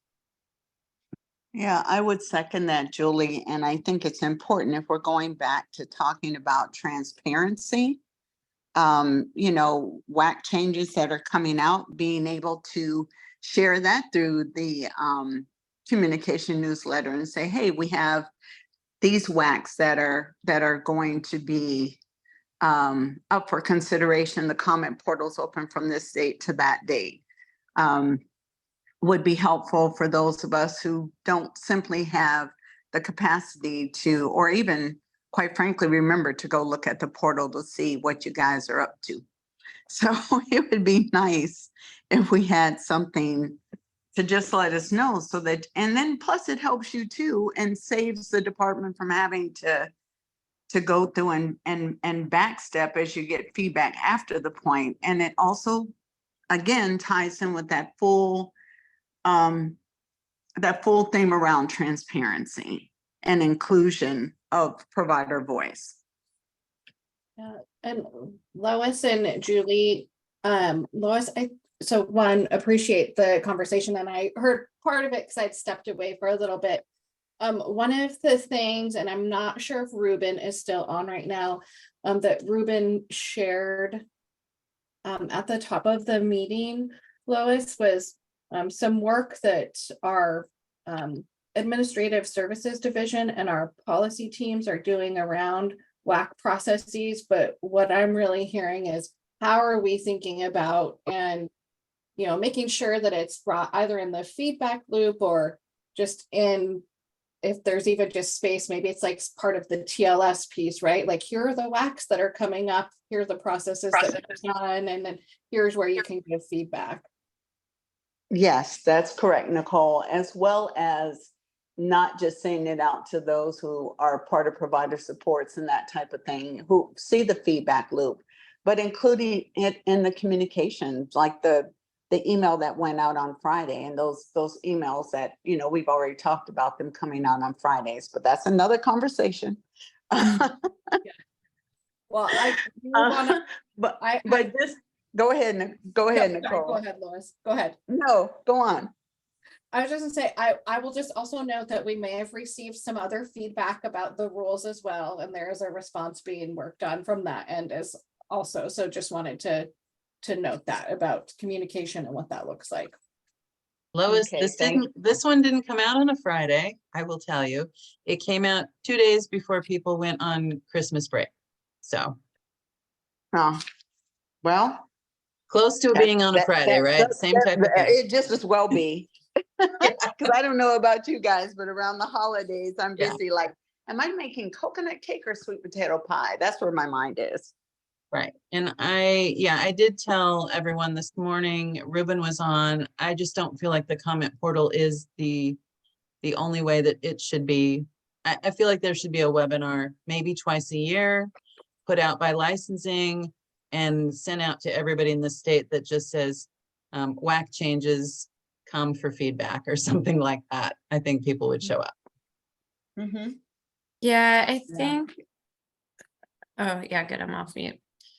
I'll bring that feedback as well to what Nicole was saying. Our like rules and policy unit are creating like updates, and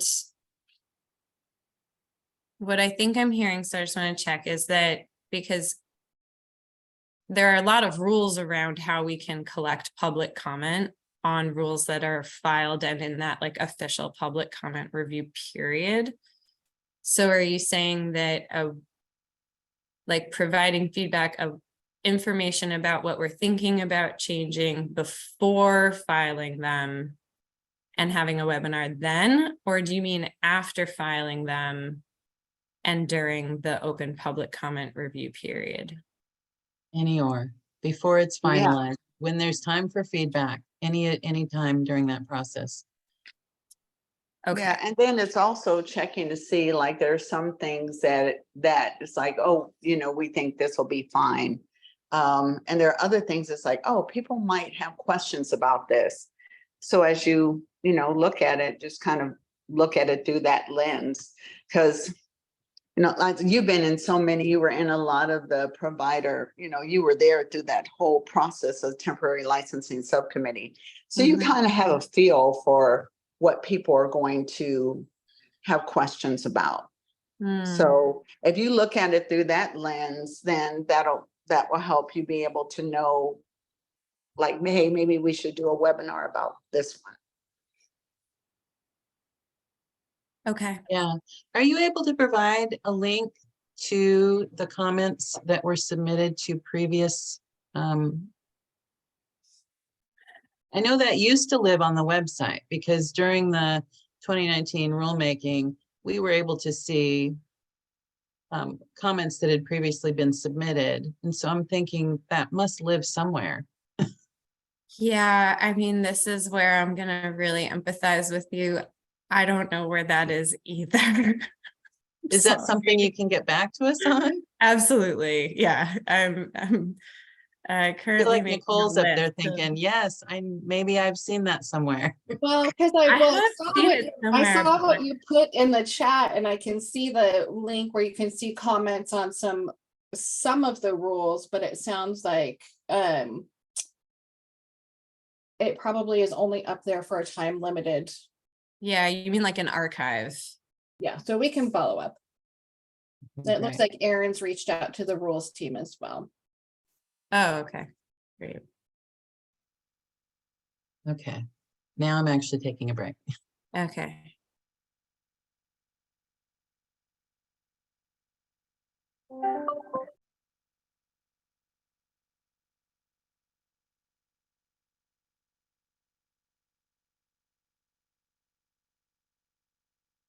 Thank you, Jessica.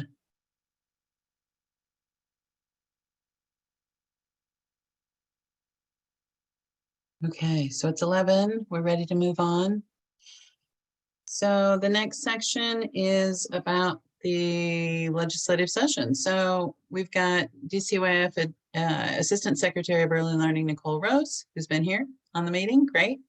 And DCYF Government Affairs Advisor, Genevieve Stokes. I see you're here. That's great. So they're going to provide updates on the decision packages for the 2024 legislative session. We'll receive an overview of the Senate, House, and Governor's budget. Welcome. Thank you for coming. Hello, everyone. Thank you for having us here on this topic. So for those of you who don't know me, I'm Genevieve Stokes. I use she, her pronouns. I'm on our government affairs team here at DCYF. And my portfolio covers all of our early learning division, but also all of our licensing divisions, both childcare, foster care licensing, and then our admin services division, which covers background checks and language access and a number of other important functions. So today, if you could go to the next slide, we're going to spend a little bit of time talking about this session and just giving sort of a quick update on where we are, where we've come so far with this session. Then we're going to transition into a conversation about next session and further than that. And then we'll leave some time for some discussion and feedback from y'all. Next slide. So by the end of this discussion, we're hoping that everyone sort of walks away with a shared, better understanding of where childcare and early learning items stand in the proposed 2023 biennial budgets, and that includes where some bills are in those budgets. And then we hope that everyone has a shared understanding of how our legislative work is supporting the broader childcare early learning field over the next biennium. And then we're hoping, as I mentioned, that y'all can provide guidance to us on ideas for the supplemental session coming next year. I know we're not done with this session, but we always have to be planning this far in advance. So next slide. So I want to take a moment and sort of reground where we were going into this legislative session. Every 2 years, on the odd years, the state enacts a biennial budget. So it is the big sort of main budget that the state puts together. So that's what we're in the midst of. But we went into this session already working on implementing a lot of big policy and investment changes, most notably the Fair Start for Kids Act. There were multiple items in there that we're still coming online with. And unfortunately, we know that there are still widespread impacts from COVID for clients, which is families and providers. We also know that we are coming in with a mixed budget and economic realities. The amount of money that the state is getting in through taxes and other means is not as high as it has been in the last couple of years. So overall, we had a strong position coming into the legislative session, and that is kind of reflected in what we're seeing from this session. Next slide, please. So just as a reminder, I wanted to go back through some of the key packages that we as an agency put forward with y'all's input last year. So these are things that went to the governor's office, and then, you know, the House and Senate are considering them as well. I'm not going to read through all of these because there was a lot in here, but this one was about making childcare work for families. So doing a lot of things around eligibility and access. And this is a list of everything that we asked for. And you'll see highlighted in green as the only thing that seems to be moving forward from this list that was in the governor's budget and is in other budgets. Next slide, please. So we also put forward a decision package on supporting providers for childcare access. This is separate from, we asked for the 85th percentile rate increase. We asked for, you know, some things there, but we also asked for these items to help stabilize the field. We'll note that only the items in green are being considered, and they're not all being considered in both budgets. Next slide, please. Finally, we asked for work to help us prepare for ECAP entitlement. We asked for a number of things, including a 40% rate increase for ECAP providers, slot increases so that we could gradually get to the number of slots we need to get to entitlement, conversion, et cetera. I will note that none of these got funded at the levels that we asked for. We're not seeing that in the House or Senate budgets. We'll probably be getting something, but it won't be at these levels. So with that sort of where we went into session, this is where we are today. I will note the session ends a little under 2 weeks from now on April 24th. So we do not have final numbers. And so things can change between now and then, but when something is in both budgets, it's a very good indication that it's going to make it into the final budget.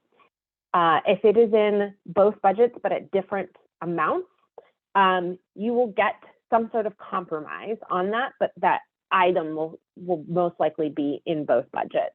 If it's in one budget, which you'll see in a minute, that means it's a little bit riskier of whether or not it's going to be included.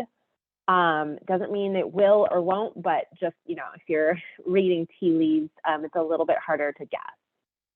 So I also want to note that DCYF, after the House and Senate budgets comes out, DCYF always produces a webinar that walks through sort of high level everything we got. So I'm not going to go through in exactly the same way as that webinar, which was held last week, but our CE team can make sure that all of y'all have access to that webinar to see sort of our overall budget.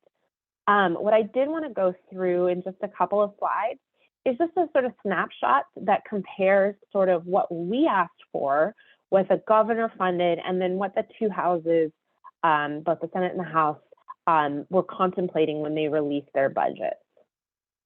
Thank you, Jessica, for putting that in there in the chat for everyone, that webinar. So as you can see, as I mentioned, the preparing for ECAP entitlement, we're getting something, but it's significantly less than what we had asked for. As I mentioned, the supporting providers to increase childcare, the House and Senate are handling it different, but again, we asked for, you know, 236 million. We're getting just a small fraction of that. And then making childcare work for families, that's the homeless grace period item. I'll note that it doesn't look like it here, but we are getting fully funded for the working connections rate and income eligibility. The caseloads have changed a little bit, so that's why the numbers look different, but that one is fully funded, as is the working connection hold harmless and the collective bargaining agreement. So those items are fully funded. So that means all providers will get a rate increase come July 1, up to the new 85th percentile. Next slide, please. So background checks and licensing fees and schedules. So this one is being handled in very wonky ways. We put in a decision package request, that you see that here. We also put in request legislation that was not picked up by the governor's office. However, a bill is running, and I will talk about that bill in a second. But I will note that the House funded part of the background check fees for centers for 1 year. Both budgets have in the collective bargaining agreement that the background check fees will be waived for family homes for the 2 years. And then the Senate funded closer to our proposal. So that would be funding both the background checks and licensing fees waiver. So there's several other items on here. I won't go through each one of them, but I did want to highlight the Early Learning Facilities Fund. So we asked for 50 million. Gov gave us a little less.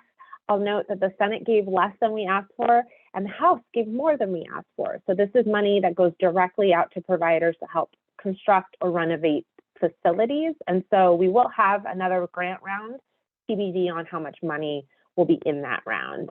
And that is run by the Department of Commerce, but we do that in partnership. Next slide. So these are items that we did not ask for, but have been brought forward this year by various groups. And so that's why you see that they're not in all the budgets. And as I mentioned, if it's only in one budget, it's less likely that it'll be make it through, but it still has a very good chance. It just depends on a lot of negotiation there. And so some of the things would be a non-standard hours bonus, which is something that we've heard from folks is necessary. The House would also have us looking at our special needs rate and coming up with a set of recommendations on how to improve the effectiveness so that people can access that better.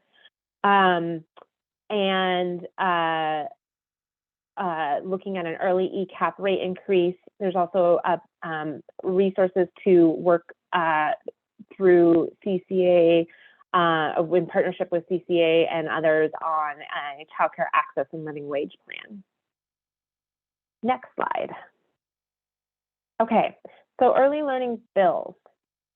The few bills that I just want to highlight, I'll note that as I mentioned before, like if it's not in both budgets, it might not make it in. I will note when it comes to bills, the place where the bill originated, they'll include the bill in their budget, but the other side of the chamber won't include it in their first go at a budget. So 5225 was started in the Senate, so the Senate put it in their budget. Doesn't mean it's not going to make it in both budgets. In fact, that one just passed off the floor of the House yesterday, so that one has passed. So that one is likely to be in both. And then for 5316, that is the background check and licensing fees bill. I will note, as I mentioned, the Senate included this in their budget, but it's conditional on this bill passing. The bill has to pass today or it will not become law. And if the bill does not pass today, starting July 1, all childcare providers will have to start paying licensing fees again. And there will be some combination of background check fees that some providers will have to pay. Unfortunately, there hasn't been a lot of attention on this. We haven't had a lot of providers saying that they need this, so I'm not sure if the ledge recognizes that this is a thing that is going to impact providers. So, we're watching that one closely today to see where that goes.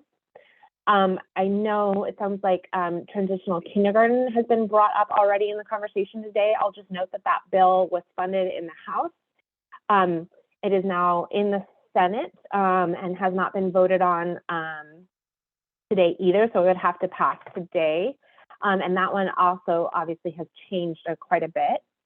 And then 1525 is a bill about apprenticeships and expanding access to people in apprenticeships for childcare. Julie, you had a question. Yeah, I'm wondering, has DCYF talked about what would happen if the background check fee legislation doesn't pass? Because while DCYF has been covering the portable background check fee, it cut down about 5 days off of processing time for providers. We have, Julie. We've talked with all the relevant lawmakers and staff. I think the issue is that just not very many providers have talked about it this year. I think the focus has been elsewhere, and so I'm worried that they don't think that this is important to providers, since like the providers haven't been testifying on it or anything. So fingers crossed, because we very much would like to see this go through. And so we have until I think midnight tonight or whenever they adjourn. So yeah, that's and then like I said, the budgets handle it in other things in different ways. So we'll sort of come back to y'all with what shakes out as we go forward. So we'll definitely loop back with y'all on that one. So let's say it fails. How long do we have before we would be back to paying for the portable? And July 1. July 1 of this year. Okay, so at that point, if it were to fail, has DCYF considered what I'm worried about? We don't it really have adding any time again. Yeah, we don't really have any other options because we don't have the money or the legal authority to waive this, because it's in statute that we have to do this, and then we don't have any funding to waive it. So July 1 is the date. So we will be doing a lot of communication, a lot of work on that, and we can certainly come back. I mean, I don't want to put the cart before the horse here, Julie, since we do still have time today for it to pass. But yeah, there will be a concerted effort to do the best with what we can on this to make the transition back to those payments as easy as possible. But yeah, it's not the ideal. We would not like to see that, which is why we put that forward. It just hasn't gotten a lot of momentum, but still could pass. So TBD on that one, and we'll let y'all know. In fact, why don't I say that, like, come August 24th, I can shoot a quick email to community engagement and just like give an update on these 4 bills, if that's helpful. So you're not waiting till the next provider supports meeting. I mean, at end of April? April 24th. Yep. What did I say? August. Oh gosh, sorry, I don't know where my head's at. Yes, April 24th. Sorry. Wishful thinking, right? Yeah. No. When session ends, I'll send a note to CE on what passed, so y'all have that heads up. Great. Thank you. Yeah. Okay. So next slide. Just really quickly, as I think y'all had heard me say back in the fall, we asked for almost $1.4 billion in early learning funding for the state. And then this is sort of the combined totals that we saw out of the Senate and House budgets. So significantly less, but also a lot of money, nearly $700 million in new spending on early learning items. I can say that I am in a lot of tables with my colleagues at other agencies. A lot of other agencies did not fare this well in their requests. So far cry from where we think we need to go, but still something worth celebrating however this shakes out. $700 million in new investments is really great when there's some uncertainty in the economic outlook. So in the interest of time, I want to move on and talk a little bit. That was where we are right now up until, I don't know what date it is, the 12th of April, not August. And that's sort of where we've been and where we are right now. But as I mentioned, we're looking ahead, as we have to do as agencies to be planning. So this is just a reminder. Many of you have seen this before, but this is sort of the roadmap of how we get through the sort of formal budget proviso creation process. You can see if you start on the left side, we're a little bit earlier than that, but we're trying to come to y'all earlier so we have more time to think through ideas with you. And then we have some immutable timelines or deadlines on here.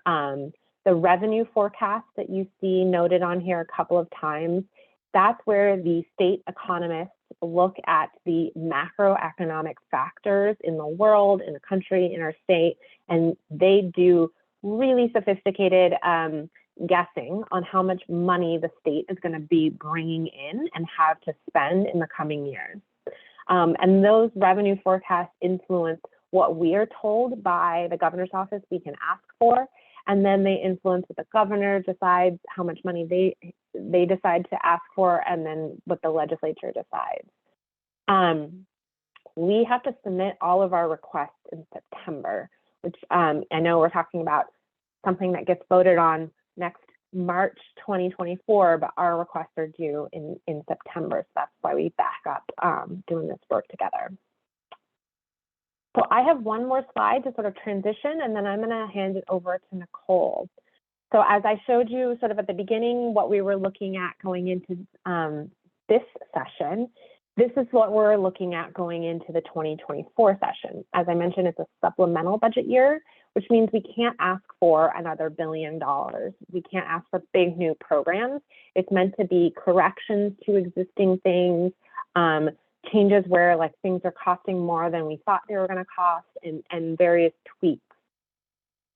We're still implementing significant investments and policy changes, notably the 85th percentile increase and others from this session. And then it's a little bit sobering, but it's worth noting that we're seeing declining revenues and a slowing economic outlook, not just in our state, but in the country, globally. And that is going to play into what we're able to get out of next session. So we really have a limited scope for requests for next session. I'm going to pause for a second and then hand it over to Nicole. But any questions on sort of what I covered, or we're going to talk more about some of that stuff, but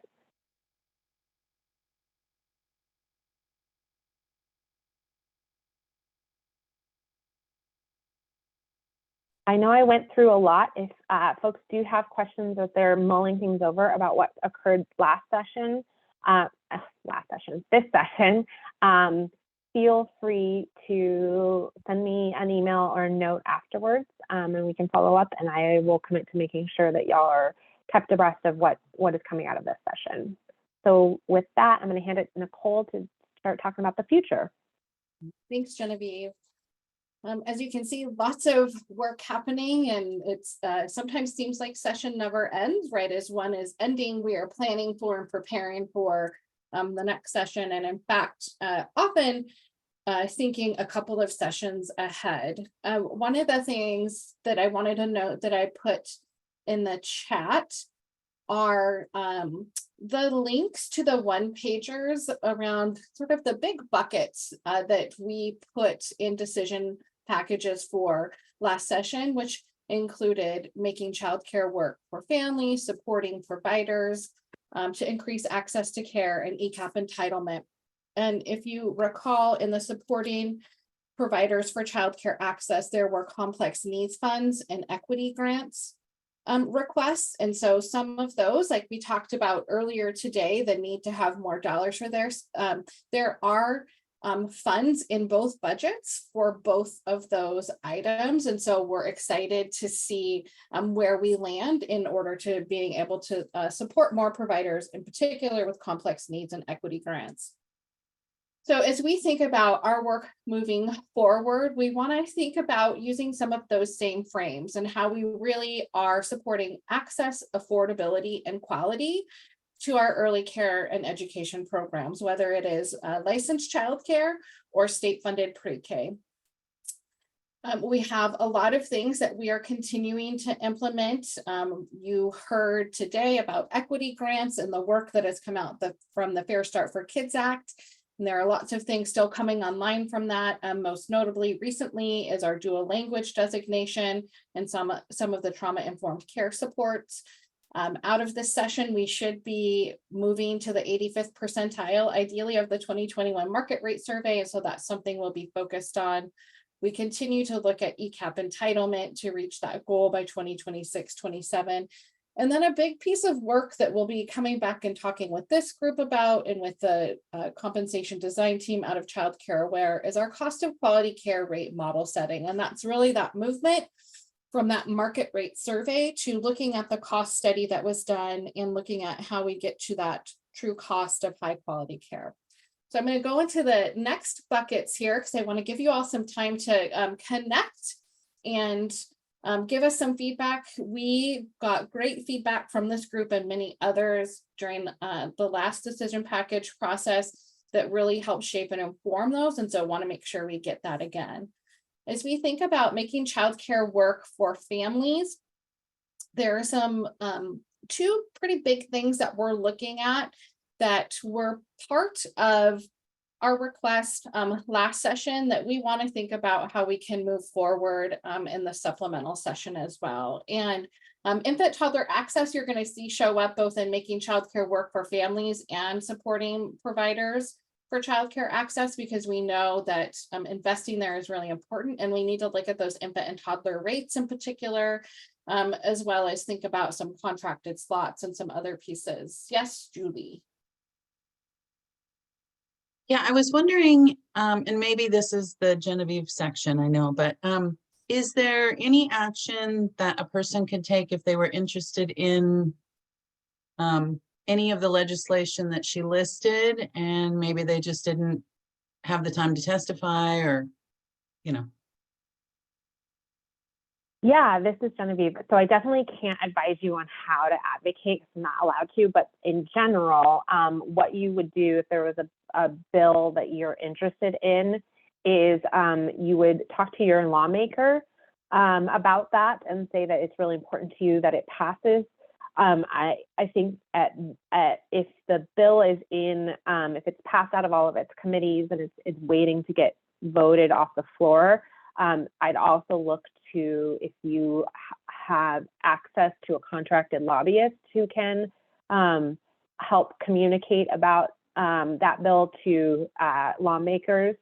And then I would say that, you know, in addition to your lawmaker, I would, and I'm not presuming what bill you're talking about, but if there is a bill that you're interested in and it's on the floor, at that point, you also want to look at the leadership in that, either the Senate or the House, wherever the bill is, the lawmaker leadership, and reach out to them about that as well. Yeah.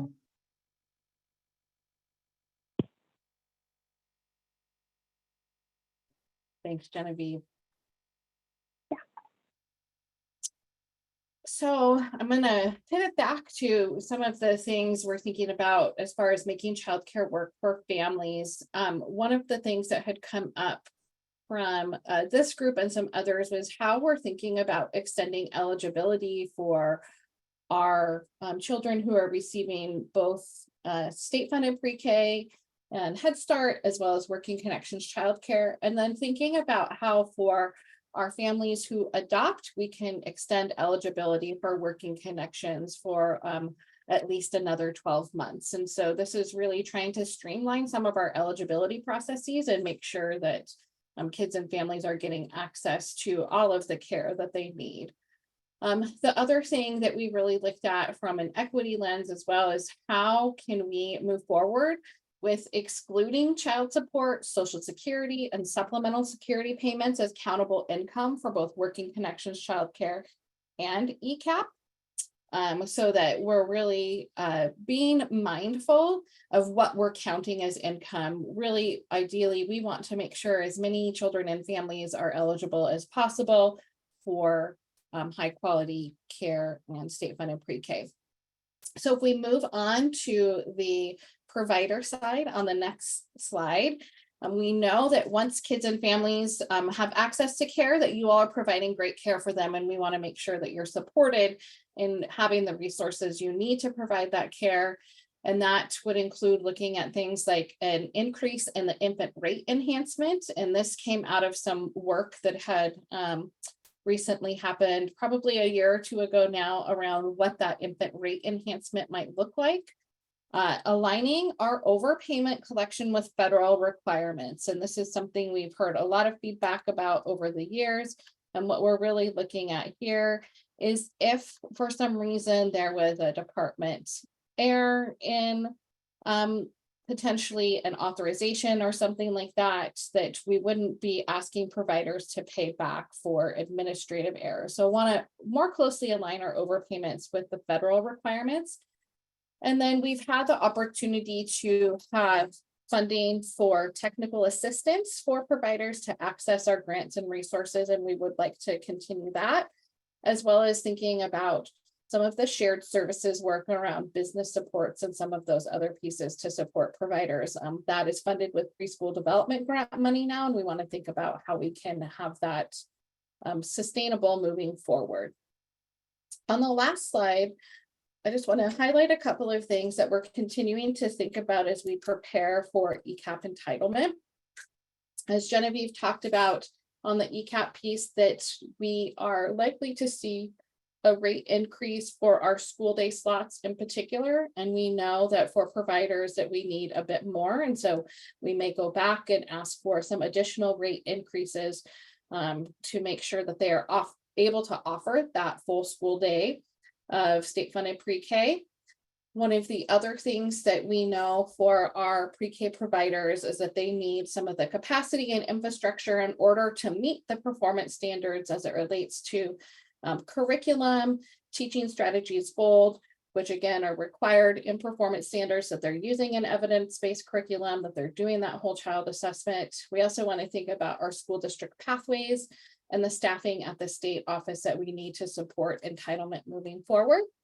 And then we have data capacity and reporting for entitlement. And this is really to help us think about, as we look at supply and demand, where we think those kids are going to be, so that we can support providers in those areas, because at entitlement, when a child walks through the door, they are entitled to an ECAP slot, and we need to be prepared to do that. And so this would be supporting some of our work with the Office of Innovation Alignment and Accountability, and building off of some of our early learning dashboards. So if we want to go to the next slide, I talked a little bit at the beginning about we always want to be thinking about looking ahead to the next biennial budget. And so I just want to assure you that we are continuing to think about our cost of quality care rate model funding, while over the next year or so, we'll be engaged with providers and the design team about that cost of quality care rate model and what that should look like. We will be needing to ask for funding, we anticipate, for that. ECAP entitlement is a big thing that we need to stay focused on, and making sure that that entitlement is happening in a mixed delivery setting. So in our licensed childcare centers and homes, as well as nonprofits and school districts.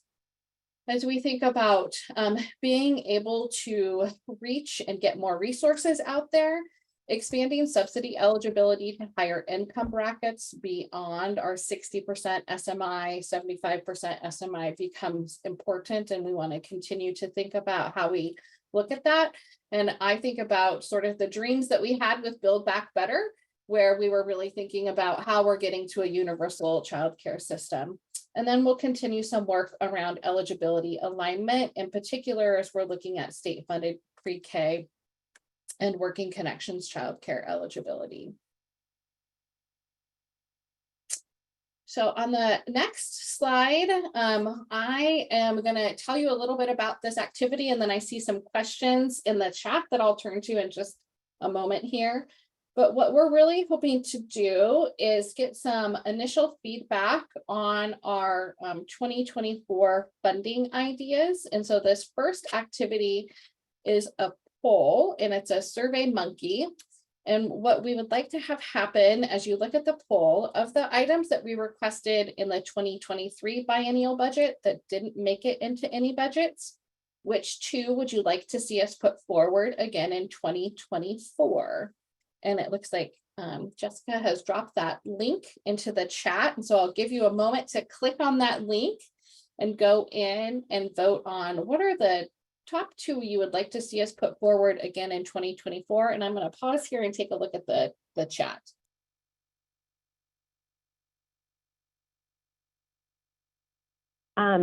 Nicole, I might tackle Lois's question, or at least Lois, I'd like to get a clarification on what you meant. Are you asking, like, when someone testifies on a bill, how does it determine who gets to testify?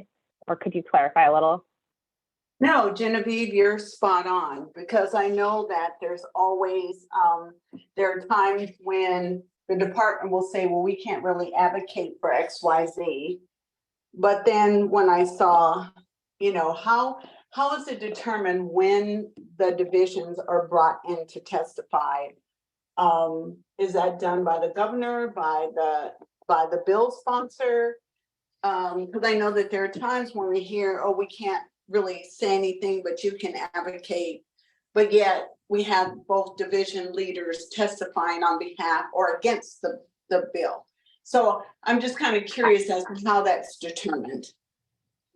I get what you're saying. And by division, you mean like the agency. So Yes. yeah, no. So yes. What we can do is we can testify on bills on the impact that we think that they will have on like the system that we manage. We can testify like, hey, this is not logistically feasible, or we have concerns because it will like remove this many kids from having service or something. We can do that.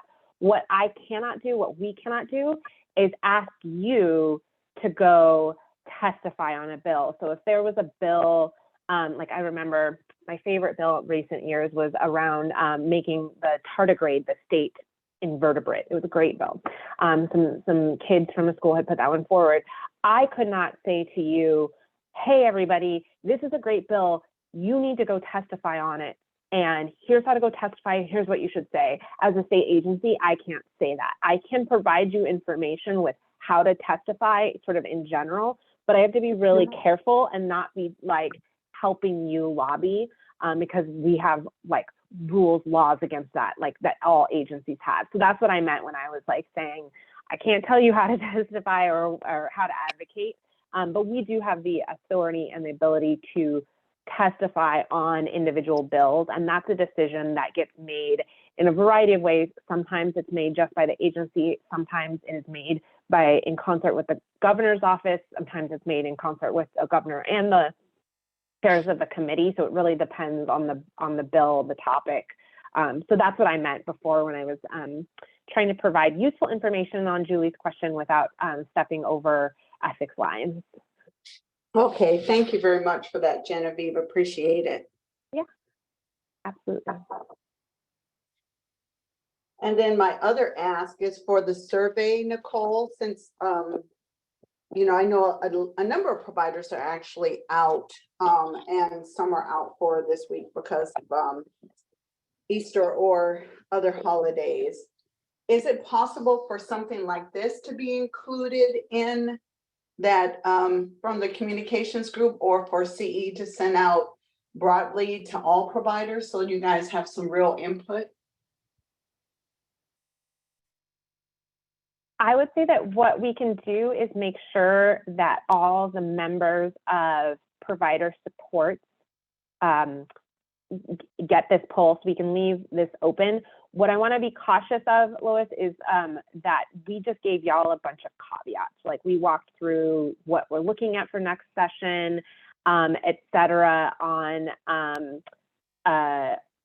like what's possible. And I don't want something to go out to make it seem like if you vote on this poll, then that's what we're going to ask for sure, because we'll have to we're still going to wait for instructions from the governor's office on sort of what they're interested in.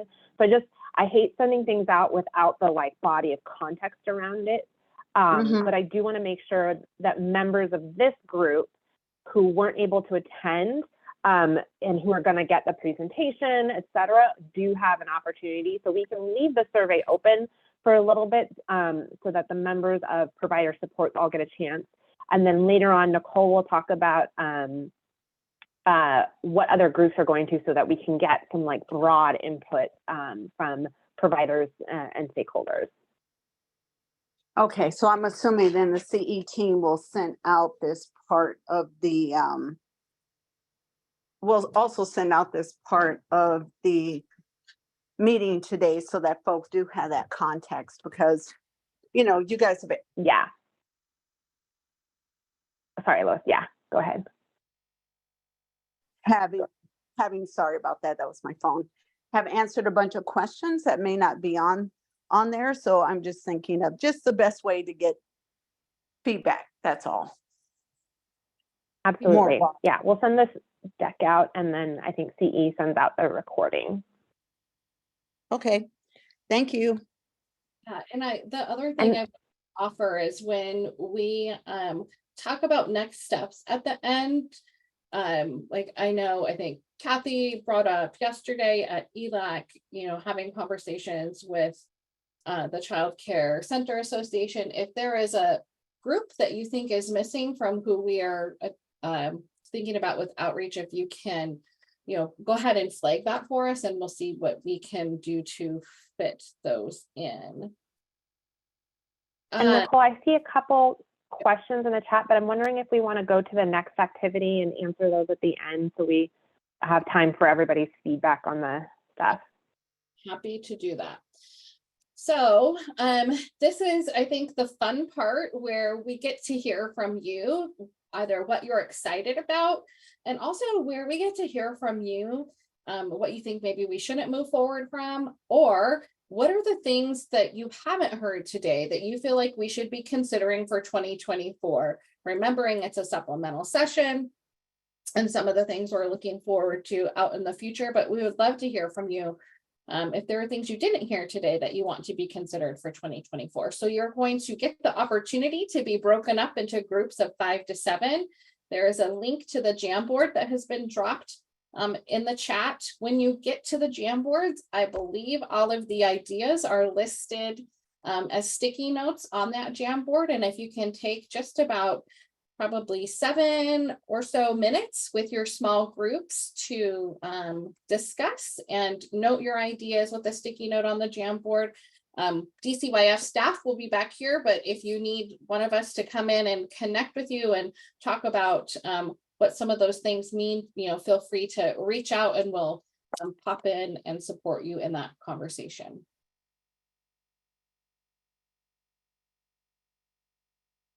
And someone else is doing the Zoom magic of trans.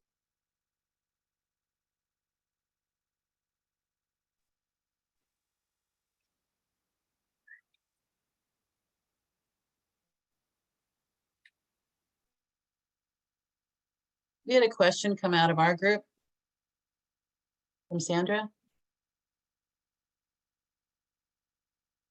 Sandra, do you want to unmute and ask your question?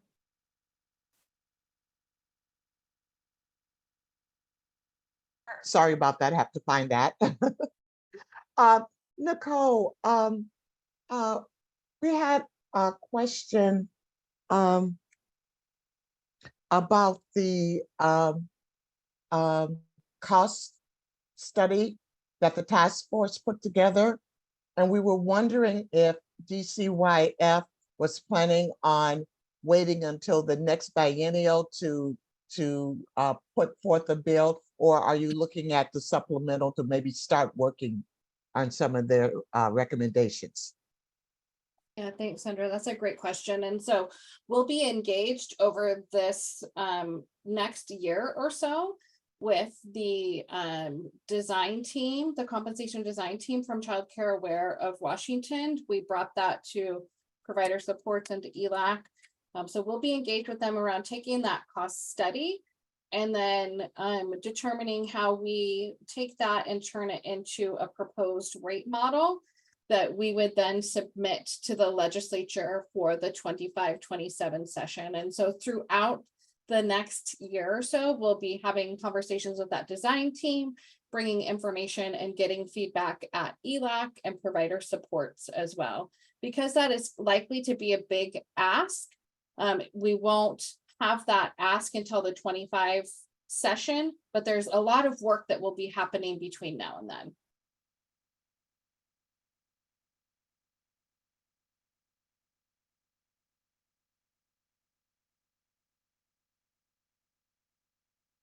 Okay, so one of the things I will note is we can also leave the Jamboard open for a bit longer. We often get that request. Happy to see that folks are in there putting in their ideas, and I can see people are still in there doing that. So that's great. Just wanted to check in and see if there was anything else that came up in your small group conversations that folks wanted to raise with the larger group.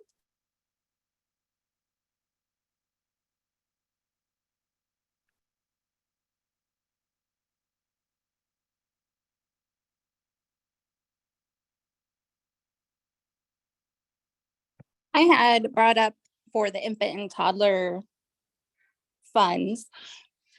Where and what were you guys thinking? Because on the Jamboard, it showed infant toddlers and then the infant incentive rate. We are losing infant and toddler spots like crazy through the state. So what are you guys proposing specifically for infant and toddlers and for providers? So for the rate, so there's the rate enhancement that we would be looking at that would go from $90 a month to $500 a month. Some of the other ideas that we've had in the past are doing contracted slots. We think that increasing the rate would be helpful, but it would be great to hear from you all too, what you think would be most beneficial in that area. I think the rate increase would be great. I have 24 infant spots right now in my center, and we are proposing 32 infant spots in our new center, plus another 100 toddler spots. So any incentive enhancement is amazing. As everybody knows, it's very expensive to have infant programs, as well as waddler and toddlers.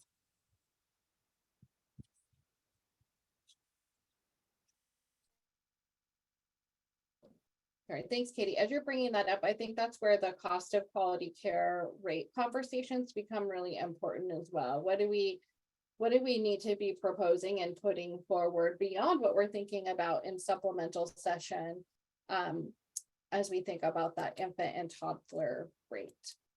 So I want to be mindful that you all have time to close out, and I think lunch is probably at noon. So I want to talk a little bit about next steps. So like we did last year, we want to gather feedback from multiple sources across childcare and the early learning field. And so some examples here are, yesterday we were at the Early Learning Advisory Council. Today we're here. We'll also talk with IPEL, ECAP directors and others. So those are our plans to get feedback out there. We'll also be working to pull together more concrete proposals with fiscal estimates. So we'll be taking the information that you all shared today. We're refining our initial DP ideas, and then as we get feedback, we will continue to refine those and get more concrete and clear about what those numbers are. And then we will come back to provider supports over the next 2 meetings to continue to iterate on ideas. And then just like we did last year, we'll track what ideas move forward and why or why not. I do also see the comment around getting feedback. Yep, and Genevieve is responding to that. So I just want to thank you all for your time today in going through this with us, sharing your ideas on the Jamboard, and asking the good questions.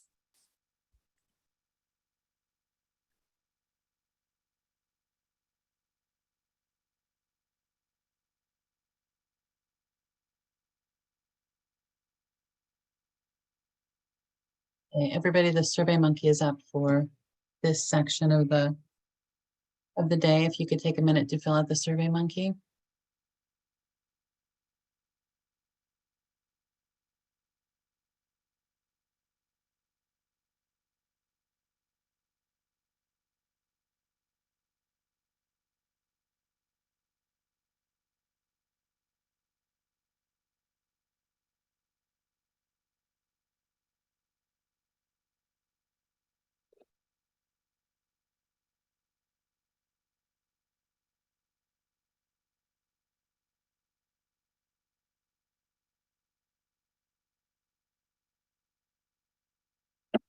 Okay, make sure you stop before we get to the next section, which is the DCYF training site.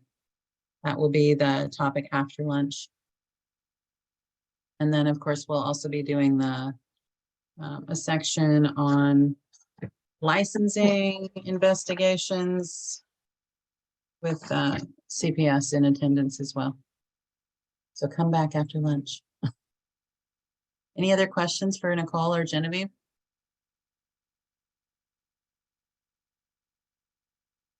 Or anyone? So, this is Genevieve. I just want to thank everyone. I know we covered a ton here.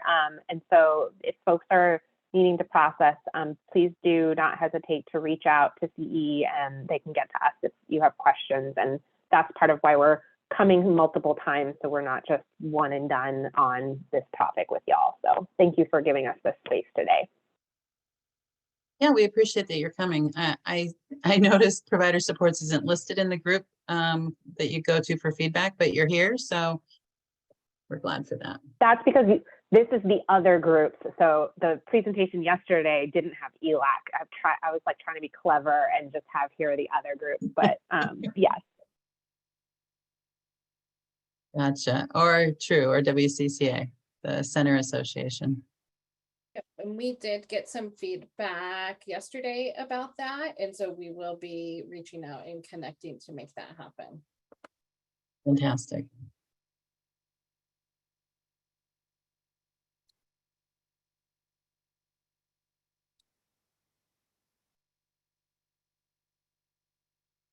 Seem to be getting done a little bit early with every section.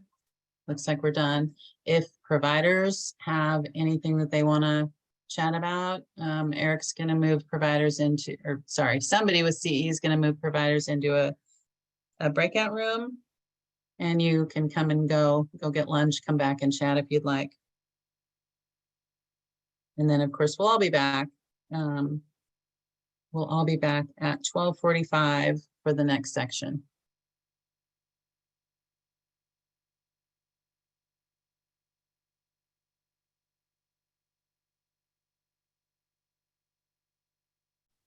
I see that Marlene and Karma are on with us.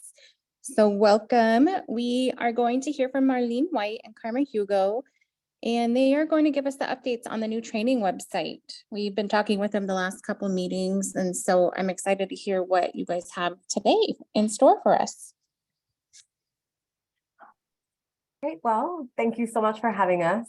Hi, folks. My name is Karma Hugo. I apologize for my stuffy voice today. I'm just getting over a cold, but I'm really happy to be here today. I am the Learning Management System Coordinator at Department of Children, Youth, and Families, and I am here today with Marlene White, who is Workforce Development and Public Relations Manager. And we're pleased to be here today to provide another update about DCYF's new training site, which will be launching later this year. Next slide, please. Last time that we were here at Provider Supports talking about the LMS, we received many comments expressing that there are too many sites to navigate, and many people express a desire to consolidate platforms and just generally make it easier for providers to find what they need to broadly and specifically to trainings. And I'm pleased to share that the new training site will accomplish that in a lot of ways. The new training site will be a place where childcare providers will go to find, access, and complete trainings all in one place.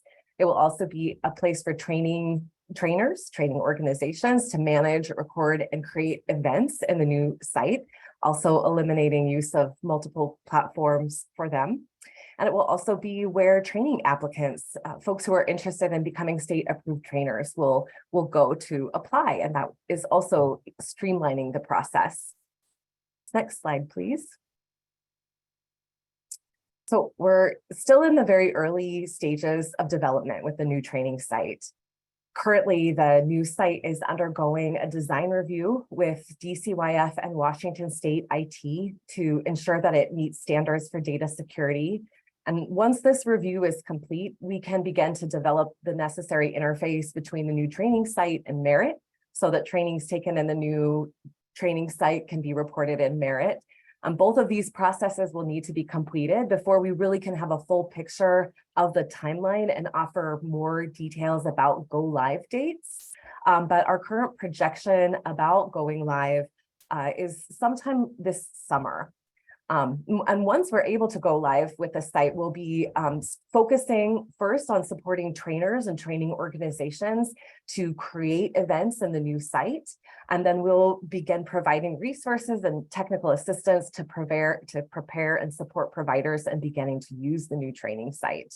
But in the meantime, we've been focusing on engagement efforts, gathering feedback, and providing updates to keep people informed of where we are in this process. And that is something that Marlene would like to tell you a little bit more about. So I'm going to pass things over to her. Thanks, Karma. Hi, everyone. Yeah, like Karma said, we're currently working on our engagement efforts for this specific project, but actually it's going to fit into a larger approach, which I'm excited to talk about today. So in the first bullet, you'll see our new team name, the Workforce Growth, Quality, and Recognition Team. Just a little background: in October 2022, the Professional Development Team and the Early Achievers Team came together to create, we're now one large giant team, and we support providers with their learning and professional development. So this is our new team name. And, recently, when you bring two teams together, the two teams were doing all sorts of engagement work, whether it was through feedback work groups or, all types of engagement work.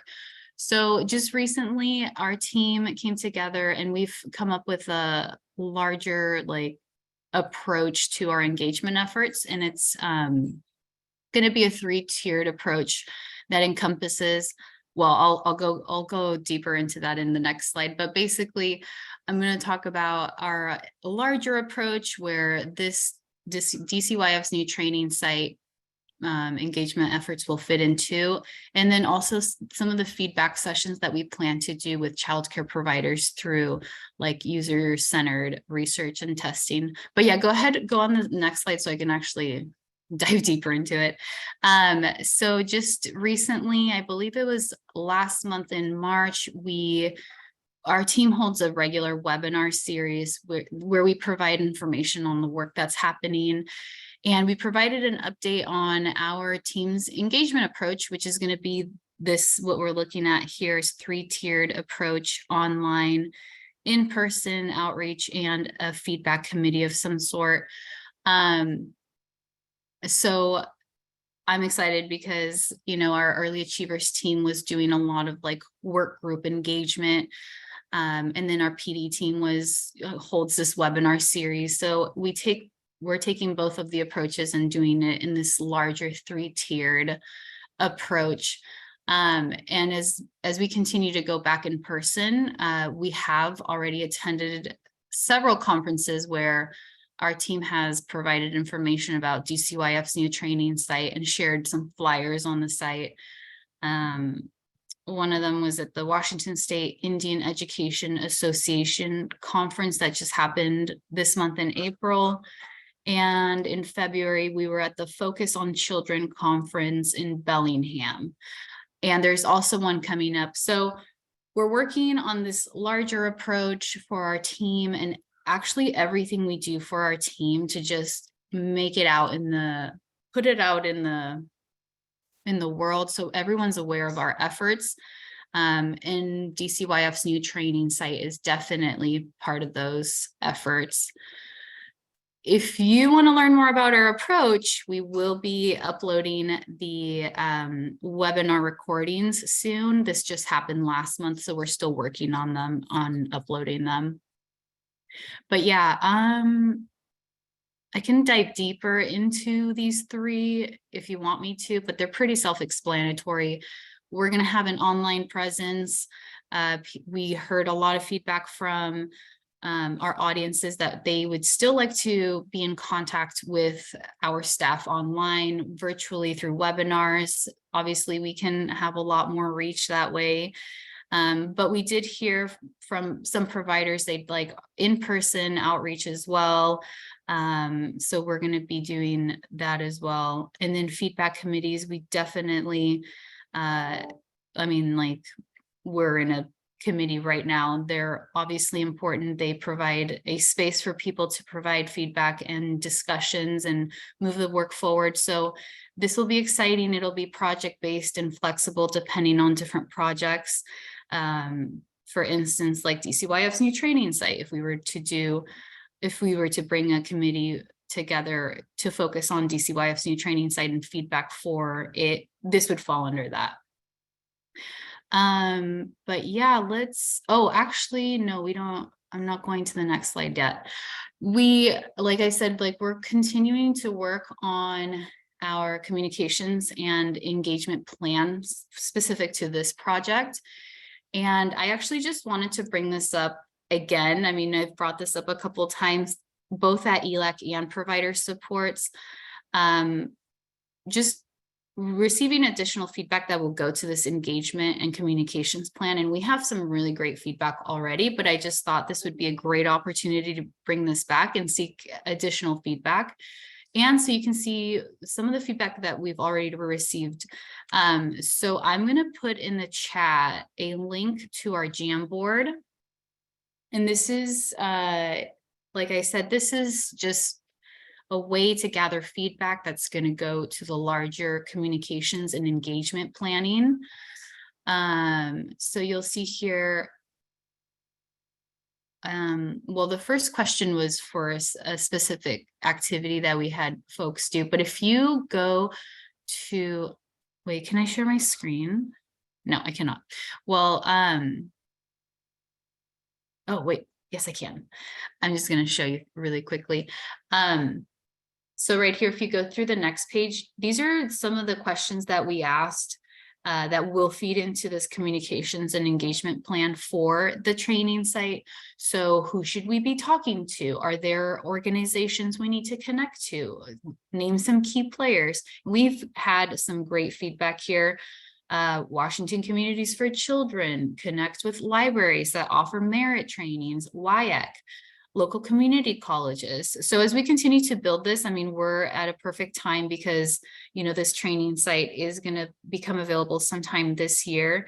And so we're just continuing to build this so we can make connections and really let folks know this is coming their way.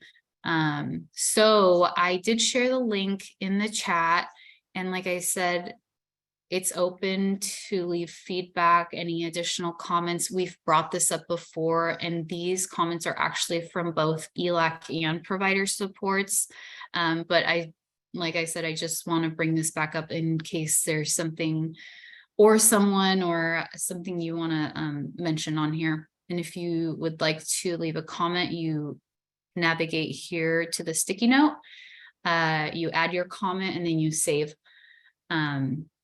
Like that. It's very easy. So yeah, I mean, you'll see some of the comments, and if you read something and it springs up an idea or a group you haven't, that it's not on here and you are thinking about it, please add your comments and your feedback. Like I said, this is going to go into the engagement plan that we're doing. We've already been sharing the flyer at those conferences, and we're going to continue to do so through online, virtual, in person at events, and then by connecting to basically whatever is on this plan. Okay, I'm going to stop share and then actually put the link again, just for everyone to just go and navigate. Yeah, every training organization active on merit should be contacted early. Yeah, so I'm actually just going to add that so I don't forget it, and I have it right here in my link. Yes, thank you. And like I said, feel free, anybody, if you want to go in and leave comments, navigate to that link. Yeah, Julie, you have your hand up. Yeah, is this going to eliminate merit? Is it going to link up to merit? Is merit going to live on your site? How's that going to work with merit? Yeah, I can take that. That's a good question. A lot of people are asking. The components of searching for trainings and merit is the piece that will be taking place in the new site. Everything else with merit will stay as it is now. Okay, that sounds good. Are you guys able to put a link to merit on your site and vice versa? Yes, that is some feedback we've also received, and one of our tasks is to make sure that wherever folks are going for training now, or they're presently being routed to merit, those will be replaced with links to the new site so that folks will be automatically directed anywhere that they would typically go to be looking for training and merit. Thank you. Yeah, thank you.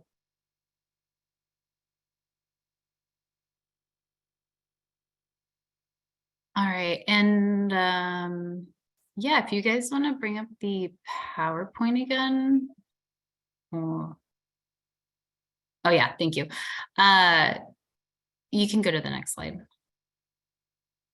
So like I said earlier, we're continuing our engagement efforts, and part of that is user experience research and testing. And I just wanted to talk a little bit more about this.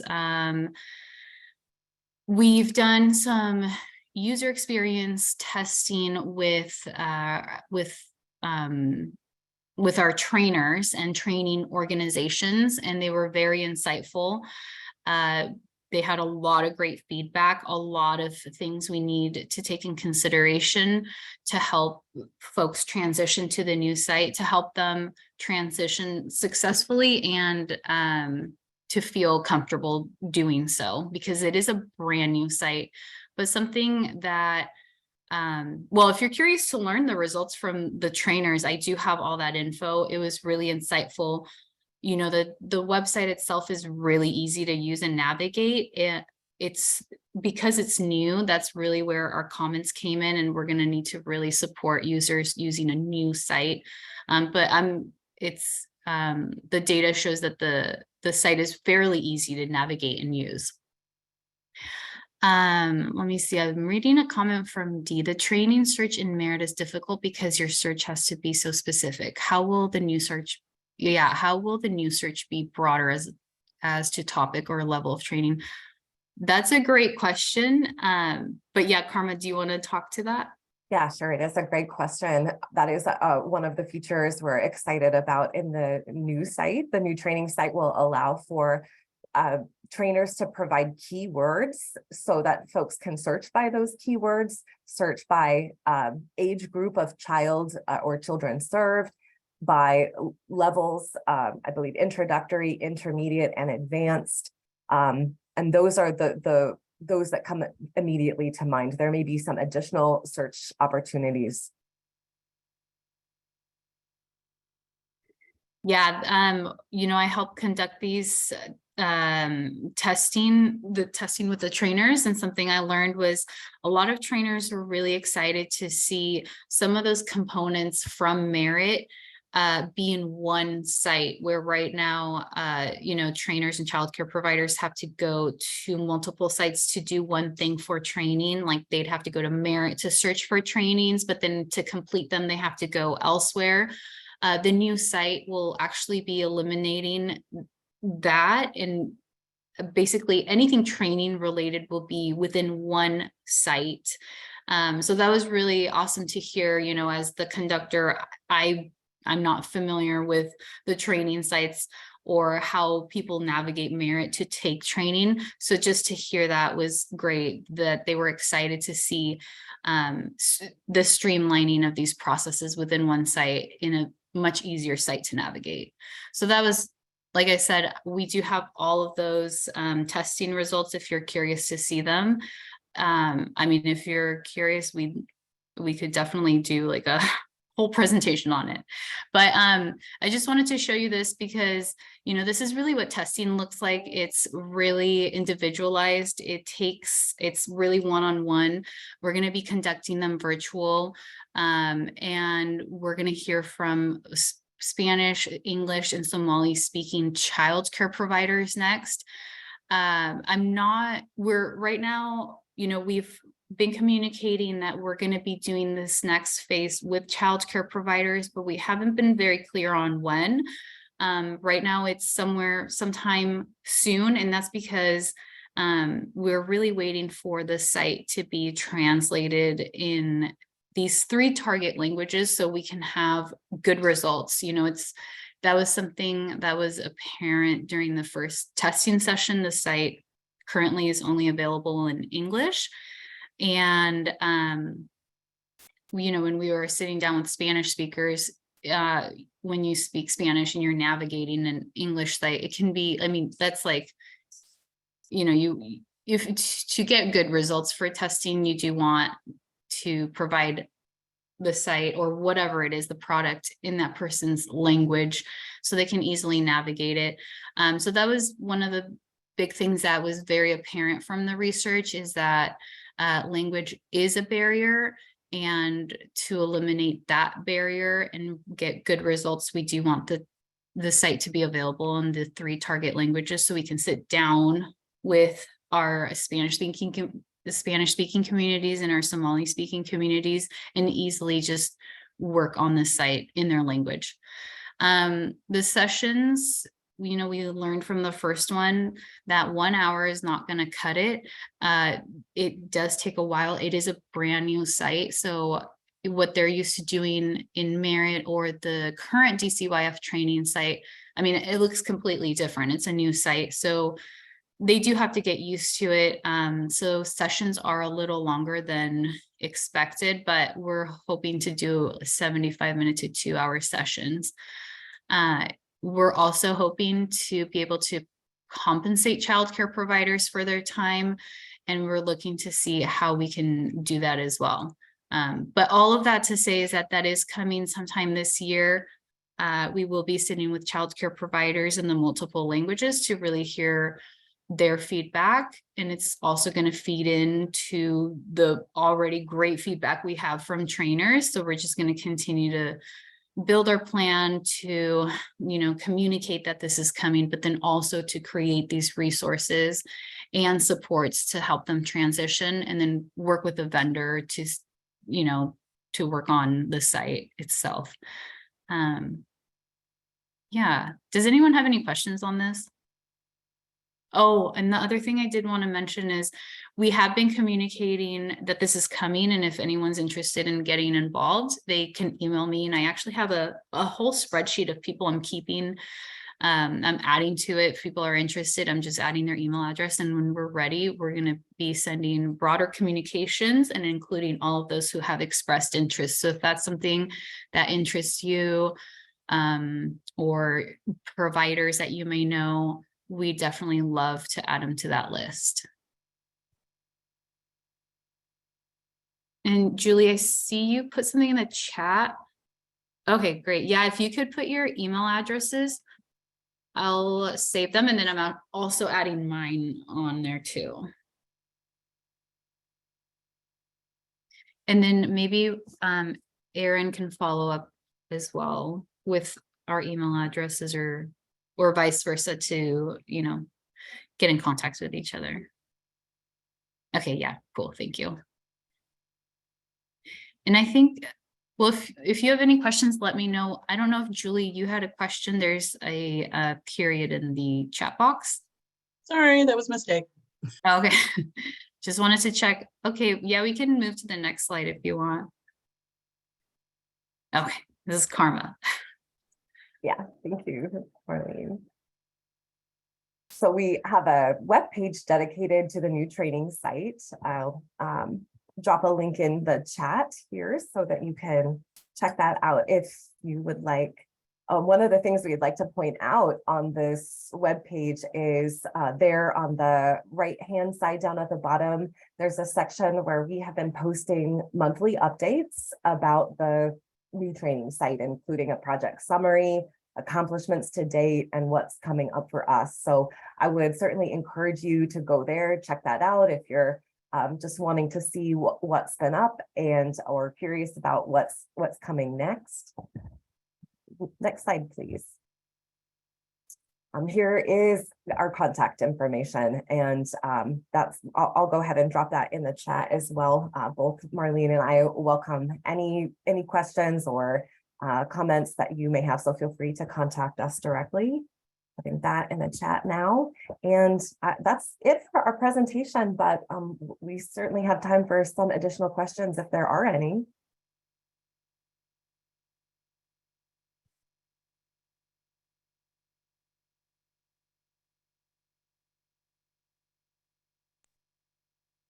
Well, that's really early. Quick presentation, you mean? We allotted a whole hour for it. So I mean, questions, guys, comments? I just can't wait to see the site and see how easy it is to navigate.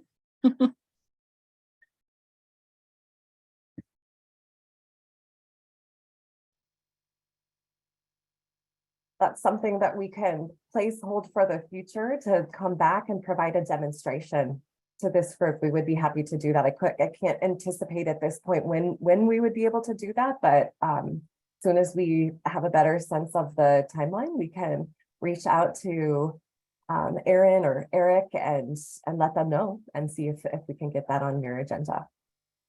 That would be great. Much appreciated. Yeah, thanks for suggesting it.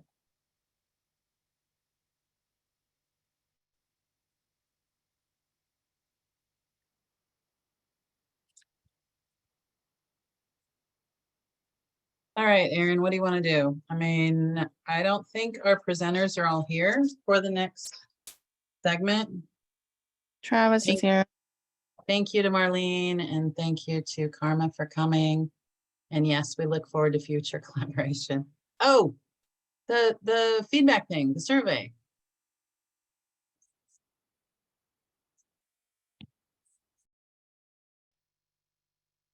Okay, make sure you guys fill out the survey.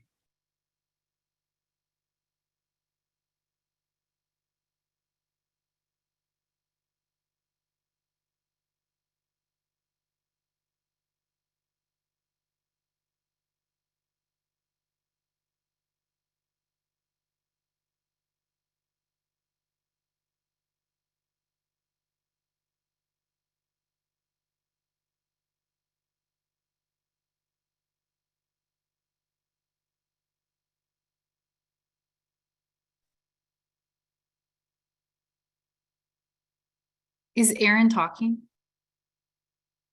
I see she's muted. I can't hear. I made it. Thank you. I was. I can see you talking, but I'm like. Yeah, I was like, anyone? Thanks, Marlene. I see that Travis is here, and the other co-presenters aren't. But if I don't know if Travis can connect with them and see if it'd be possible to start a little early, or we can take a break and come back.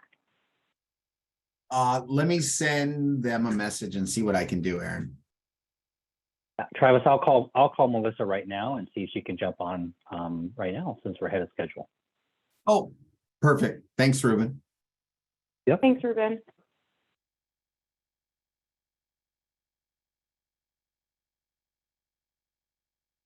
So we can take a quick 5-minute break and reconvene at 1:16 and see what the status is. Does that sound good to everyone? All right. Check back in 5 minutes. We'll need to try to. You are brave. Sorry, Travis. Oh, I didn't catch what you said. Okay. All right. So I guess we're just going to move along then, since Ron won't be here anyway. So we have the DCYF statewide licensing administrator, Travis Hansen, along with the License Resource Program Manager, Melissa Sayer with DCYF, and they're going to be here talking about the DCYF investigation process within a licensed center or a family home. So we're really hoping to get that that CPS piece too, but maybe Ruben can chime in if that. Okay, Welcome, guys. Thanks so much for being here. Thanks for having us. So I think I'll start and then hand it off to Melissa. And just to kind of give you, we don't have a presentation. This is more of a conversation that folks wanted to have and talk about this stuff. So we'll jump into it. I'll kind of give a backstory on what it looks like for a complaint to come into our system. And then we'll hand it off to Melissa and go from there. I do want to start by saying this. There is some work to be done on this. I've had a lot of conversations with individual providers who have concerns about this. And so one thing that might happen here is I've been talking to folks about possibly getting a work group together to have more of a discussion on this and dive deep down in there. So, and I already have a list of providers that would like to be on that work group to give some input, Julie being one. So I'll start there. Okay. So complaints with DCYF having to do with childcare. All of our complaints come into the system through the end harm, the 1-800 end harm, right? So intake, everything goes. And I know that some people have some concerns about that because when you're dealing with childcare stuff and violations or WAC infractions or anything like that, calling in harm seems like a bit much. I will tell you this, it is the way that we are able to take an intake and deal with it. It's the only way. It works for us. It's worked for years to have that system in place, but I just wanted to address that because some folks have some concerns when they're calling in a child care complaint in a facility that it rises to the level of going to intake, which is the end harm number. So it is what we have. It's what the system we have. It works. So what happens then is if you call up intake to report something happening in a child care facility, and today we're going to talk about that it rises to the level of abuse and neglect, right? So something happens in a facility, gets called in, the intake takes the information, and then that is screened to ourselves, licensing, childcare licensing, as well as the LDCPS investigator. I will tell you this, and then I'm going to hand it over to Melissa and she can kind of talk what we do with licensing. So you could, depending on what the information that comes into the complaint, you could have licensing violations and you could also have that abuse and neglect piece. So what we do is if the licensing issues don't rise to a level or there's not a huge risk level there, we will put those items aside and let LDCPS take the lead on the investigation at that point and sit back. If we have concerns at that point, we'll bring it up to them. A lot of times they're dealing with the abuse and neglect and we're just taking that back seat because our issues don't rise to that level. So I'll let Melissa take it from there. So Julie, hopefully I can answer your questions because I'm over LDCPS. So I'm the safety administrator for licensing division. So the cover sheet was a little bit off there. And I've been doing this for about 14 years now. So hopefully I can answer your questions as we go along. So once we get an intake, we look at it to see if it's child abuse or neglect. And I'm understanding everybody on here has centers. So once we get that, we'll look at assigning it. It doesn't go to anyone in particular. We don't have people that specialize in going to centers, but everybody that we have is specialized in facility investigations and have specific training on investigating facilities. And what I mean by facilities is we have child cares, but we also have state regulated facilities. We have facilities for DDA. We have JR facilities. We have other types of facilities, school for the deaf, school for the blind. So there's different, there's different types of facilities. There are not different rules when it's self-reporting. If it's self-reporting, we do take that into consideration, but there aren't any different rules. If it screens in for child abuse, it screens in for child abuse. And it might be the directors calling it in as a self-report on something that one of their staff has done, and they've already fired the staff. We realize that, but there isn't a different process that it goes through. So the investigator will be assigned. The first thing they're going to look at is if law enforcement needs to be involved, and if law enforcement needs to be involved, we take the back seat to law enforcement, and we have to follow their directive. So if it's that serious of an allegation, for example, if a child's breathing has been restricted, we've had some of those in centers where the child's been suffocated, something to that effect, that law enforcement decides they need to be involved instead, and we'll take a backseat to them. So now licensing is taking a backseat to us, we're taking a backseat to them, and that can elongate the process, which I know is something that can be a concern, but we don't have control over that. When we're able to investigate, we're required to do a site visit. But the first thing we're going to do is interview the children. So that's our first and foremost issue, is to interview the victims. And we have to get parental permission. Parents can say no, but it can be at the facility. It can be at the parent's house, but whoever's identified as a victim, that's the first thing we will do. So it might take a few days for us to go out to the actual facility. It depends on what the allegation is. When we go to the facility, we'll probably want to talk to staff.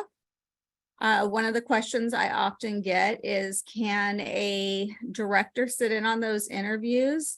And the answer is, it's only if the subject or the person who is accused of doing the wrongdoing wants the person to sit in. And sometimes they don't want anyone to sit in. It's their choice because this affects their future. So it can happen, but it also can't happen. So it's up to them. We will do our best to get our investigations done within 45 days. That's what our law is to do it within 45 days. If we can't do it within 45 days, the RCW is to go no further than 90 days. And the only cases that go beyond 90 is when law enforcement tells us, do not close this case. So we have had a couple childcare cases that went beyond 90 days, but those were very egregious cases. That hasn't happened in years. And again, that's an outlier. So typically our cases are closed within 45. But before that happens, licensing typically gets to be involved. So as soon as we know that there's no child abuse concerns that are imminent, we're typically calling the licensor and saying that you guys can come look at your licensing issues now. They don't have to wait until the actual case is closed before they go out. So that way it can be in tandem, it can be at the same time, but we're not working together at that point. Ron doesn't sign off on any of the cases. So I see that. Oh, that was funny. Yeah, no, Ron doesn't sign off on any of the cases. Ron's only duty is to review founded cases. So if we say that there was child abuse and neglect, that one of your staff members abused a child in care, then that person has the right to appeal it and say, no, I did not abuse a child. And so then it will go through a CAPTA review process. The first level of that would be Ron to take a look at that case. And he could say, let me take a look at it. I agree, I don't agree. And from there, if he agrees and upholds it, then they can go to an ALJ. So it just keeps going up the level of appeals. And it's very similar to licensing action. But that's the only time Ron would be involved in a case. So he's not involved in case staffing, just in case it goes to an appeal level. So hopefully that helps. Can you explain where you are? This is our first time meeting you. And we're so glad you're here. Can you explain where your level of, like, where are you in this process? Sure. So I'm a little bit removed. So I'm not in the direct chain of command. I am in charge of policy procedure and direction of the field staff. So I'm involved in any high profile case, and I give direction to make sure that they're following policy and procedure. I do case consultation. I'm involved in the pre-finding staffings. I am the final decision maker on screening intakes to see if there's child abuse and neglect or not for licensed facilities. So that's the main things that I come in.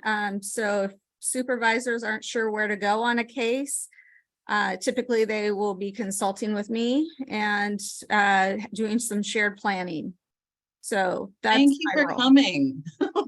Thank you for being here. Julie, can I provide a little bit more context? So Melissa Thank you. really, Yes. she's the safety administrator for this program, LDCPS, as like she said, a support to the field. But so Ron Eflin is the same as Travis. So he's the senior administrator over the entire state regarding LDCPS. And then under Ron, he has 3 area administrators across the state. And then under them, they have the supervisors and the investigators. So that's how the structure goes. And then I supervise Travis and Ron directly. Thank you for explaining that. Yeah, and that's why I'm saying I'm a little bit removed. I'm out of the chain of command, the direct chain of command.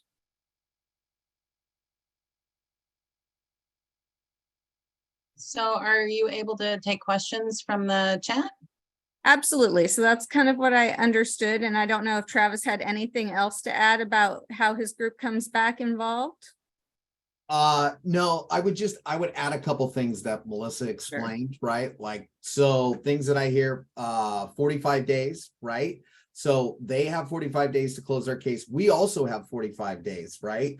But you can see that when you start stacking it on various different involvement, like if you have law enforcement, that's how it gets pushed way out. And then there are some times where LDCPS will finish their case and hand it off to us. And then we have to start some investigation stuff or inspection stuff and look at some things. And I think that's some of the frustration that I'm hearing from providers as of lately, is that they'll go through the CPS portion and then it's all of a sudden, now we have childcare licensors asking some of the same kind of questions, and there's some frustration there.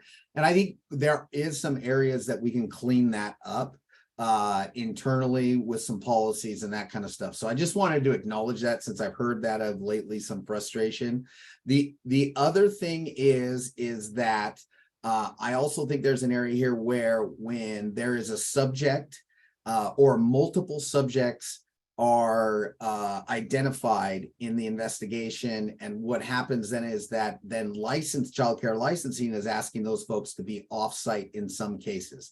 In other cases, we're able to do a safety kind of plan, put something in place. But that is another area that for 45 days, you have these staff off-site, and how are you operating? I just want to kind of add that stuff out there because I know that those are hot topics. Yeah, speaking of this, having a subject though, I know that you're familiar with a case where a child bared his behind to another child. And I've mentioned that things can happen across the room, you know, like a sneeze, and you can go and grab a tissue and wipe it, but you can't prevent it from happening. So to have a staff person named when a child bears his bottom to another child real quick, it doesn't feel like the right time to have a staff person named. That's something that I'm wondering, can that be changed? And I'll kind of kick this to Melissa after. She can talk about how a subject is kind of like identified based on that, right? I don't know if we can totally change that, Julie. What I think we can do is get better at the investigation, so that in the one that you're using as an example, we can do a better job of investigating and communicating internally to see that there's really low risk there. When you're talking about a kid doing something, what we're really looking at is supervision, right? Like you have a kid exposing themselves to another kid, you have supervision, and we need to just look at that and make sure that there's good supervision, because you can have that and you can still have good supervision, right? What you're talking about is accidents are accidents, right? And kind of working through those a little bit quicker so that, you know, the program doesn't have a huge impact. Melissa, do you want to add to that a little bit about the subject stuff? Yeah, so if that had, I'm not sure if that, from what I'm hearing, I'm surprised that's child abuse and neglect. But if there was more to it, we would be looking at who is responsible for supervising at that particular time. And that's who would most likely be the subject. So a lot of times it's probably going to be the teacher in the room or whoever was in the room at the time of the incident and what happened during that incident.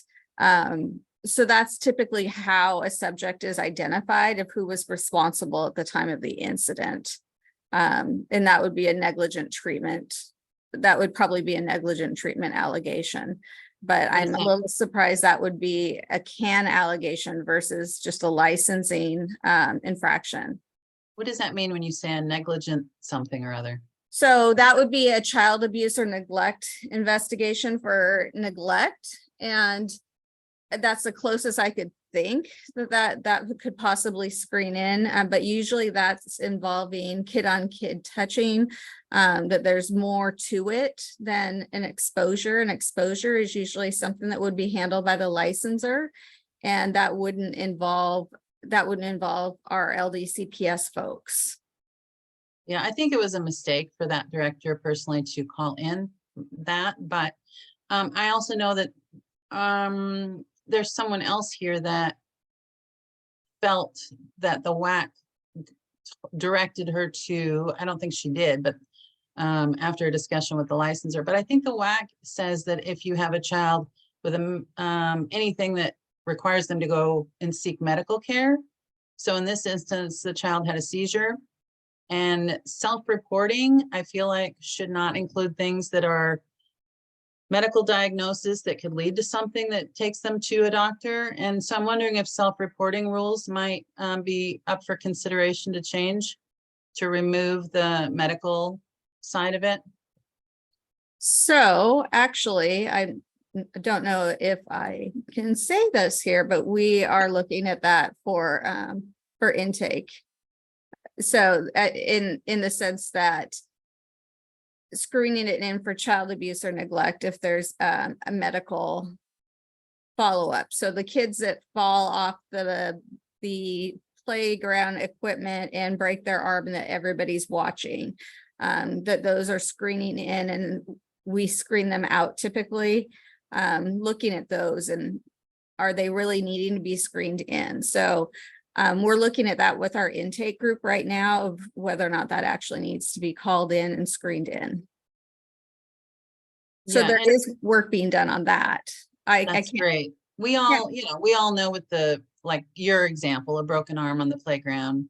But like I said, when a child has a seizure disorder and it's not their first seizure and the parent knows about it, it seems excessive to have to call in for something like that. So I will kick that to Travis because I'm assuming that is a childcare WAC. It's not the CAN mandated reporter WAC. Yeah, it's the reporting. And Julie, to answer your question, yeah, we need to look at the self-reporting stuff, right? I think what is happening is that if providers are self-reporting, then they're kind of getting punished for that, and that's not what I want, right? I want providers to ask for help for self-reporting because they know that we're going to come out there and assist them to whatever's going on, right? Versus, okay, now we caught you doing something wrong kind of thing. So yes, we need to look at the self-reporting. Travis, do you have a full list of the self-reporting WACs for us as providers, or are they just intermittent through the WACs and we would have to read them specifically? Katie, what I didn't catch the first part of that. Do you have a specific self-reporting list for us providers for when we are supposed to self-report, or is it just sporadic throughout the WACs that we would have to read them? I think what we can do is put guidance together to help providers. And Travis, it is. What I want to do, yeah, I know that there's a list in the WAC. Yeah. But I also wanted to go look at the guidebook and see what the guidebook says also on this before we create something else also. Okay.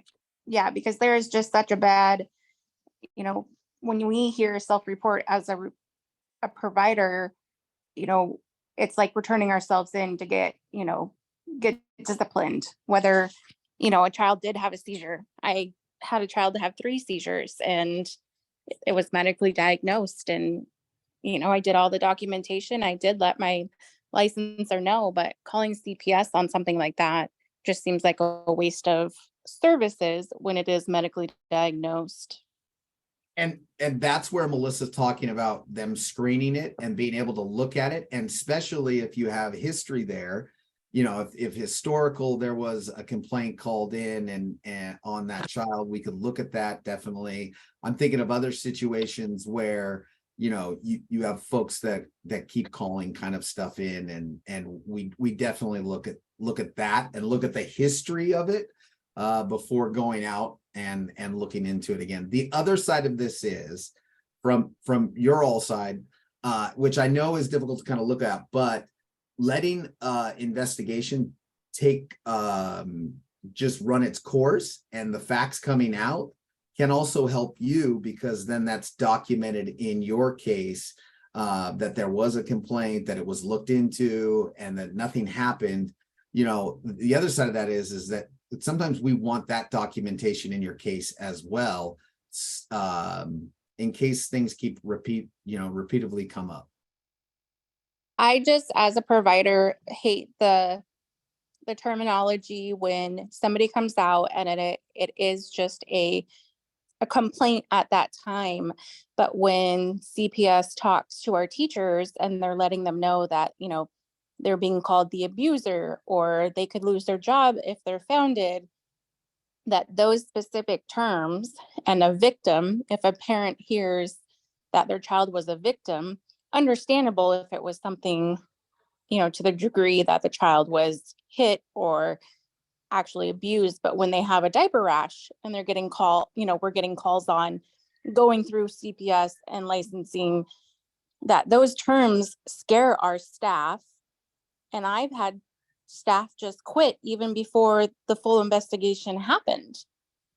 So there's just this stigma with any time self-reporting CPS, as soon as a CPS worker gets out of her car in front of our daycare, the whole tone of the office is like, great, who's the victim? Who's the abuser? What got said about us? And it's just, when you get a report for a diaper rash, that just seems silly to go through the whole system versus somebody actually getting abused or neglected. Katie, if I can say some words, and I appreciate no one likes CPS coming to their door, right? I think we can all agree to that. We can't control, and I'm sure you've heard this many times, we can't control who calls CPS intake, right? And makes allegations. And if we do have laws that we follow, the department follows, that screens in for child abuse and neglect, right? So it has to rise to the level of physical abuse, sexual abuse, negligent treatment. It really has to rise to the level of child abuse and neglect. There's laws behind that. We're just not, CPS is just not going to go out there for something that doesn't rise to the level of the law. When we do show up to a facility, and I'd hope that our investigators are very professional and respectful. And I would hope if they're not, then I want to know about it. And I'm sure Ron and Melissa do as well. I think it's important when we talk with the alleged subject or staff person that we go in there saying, not accusing you of anything. We received an intake of allegations that a child was harmed that I'd like to talk to you about. And I think we have to be clear, and we have brochures that we hand out regarding the investigative process, because I agree, Katie, it's very scary for our providers for LDCPS to come up, and we need to be very, like I said, respectful and actually explain the process to them. We don't want them, I mean, we have very, very few founded findings, right? I mean, literally it's 4 or 5% of our cases, and we investigated 1,300 or 1,400 cases in 2022. 3 or 4% are founded. The rest are unfounded. And so, I remember when I was in the field, and we used to go to facilities and go to the provider communities and actually explain the investigative process. And I think that's sometimes makes it easier, right? If and when we do have to show up, that they are aware of the process. But I just, Katie, I know that it is scary for your staff, and I would hope that we go in there and just explain what these are allegations that we need to talk about, and our job is obviously to protect kids from harm, right? And so we're all on the same page on this. I know that doesn't make it feel better, but Well, thank you for that explanation. Yeah, I mean, our teachers are taken out of classrooms in the midst of chaos already and then brought in, and, having a CPS investigator there. And it's just a lot when you're an 18-year-old co-teacher, or you're just fresh into this industry and something happens as a diaper rash, or like we had a phone call about we didn't feed one bottle to a child. So, they called in neglect, and it's just hearing the process of what you guys go through helps us understand. So we really appreciate today's information and the protocols and processes that you guys go through on the CPS side. So if I can, I'm just going to go back to and there were others that put some questions in the chat. I'm talking to, somebody mentioned about the portion of the investigation where they need to talk to staff. Talking to staff is very challenging when they're working. And so I'm wondering if you request a meeting so that we can schedule it when they're not needed in the classroom. We can do that. If sometimes it's easier to do it when we're doing the site visit, but we can do that when they're not needed in the classroom. And if we know who the subject is ahead of time, sometimes we don't know who the subject is when we go out there and we're talking to staff because we have an unknown. So we're talking to staff to try to figure out what happened, who witnessed something, who was around, and we don't know. But if we know who that is, we can certainly do that. So that is an option. Yeah, coming out and talking to multiple staff is even harder. And I actually tell my staff just to direct all questions to the director unless they're told that they're going to be taken out of the classroom and for talk, because focus on the kid. They're in the classroom. They can't be spending their time talking to when they're in a classroom or supporting the person running the classroom. We're also able to talk to someone on the phone as well. Okay. Yeah, and scheduling them out of the classroom is helpful, or the phone call. I'm also wondering about the requests that many providers have said that they've had, that they need to provide contact information for all families when it's just an incident that involved 1 or 2 kids. Travis, I'm going to send that one over to you. Melissa, what it has to do with is the LDCPS investigator asking for like lists of parents' contact information when you have a victim and there's other victims. If we're doing a multiple victim letter. Yeah. So or if you just want to have contact with another parent is what it is. So it would be most likely if we were doing collaterals with other parents, or it might be that it's a large enough issue that we are notifying parents of a situation and we're trying to to notify the parents, we're needing their addresses in order to send them a letter and saying something happened at the facility. If they have information or they want to have their child interviewed, that this is the contact information for that to happen. So we would need to have that contact information in order to see, to do that. And licensing wouldn't have it otherwise. So you're getting into a more serious allegation typically. Usually that's on a sex abuse allegation, typically. Okay, I am aware of instances where it's come in on more minor things, where there's been staff that have complained about other staff. And it's not good practice for a provider to hand out all that contact information because A, our families trust us to keep their information confidential, and B, none of those families that are uninvolved want to hear from CPS, and C, it places doubt in their mind when it's unnecessarily, it's just not even necessary that they be involved. I understand what you're saying. If there's allegations of sexual abuse, of course, you want to make sure nobody else was involved. But sometimes it has been for some of the more minor things that a licensor or an investigator will request contact information for everyone. And I'm one of those people that would decline.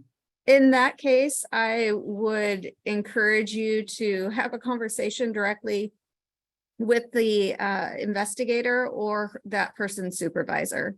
Just go up the chain of command and maybe you can work out what the situation is, why it's being asked for, and maybe come to a compromise.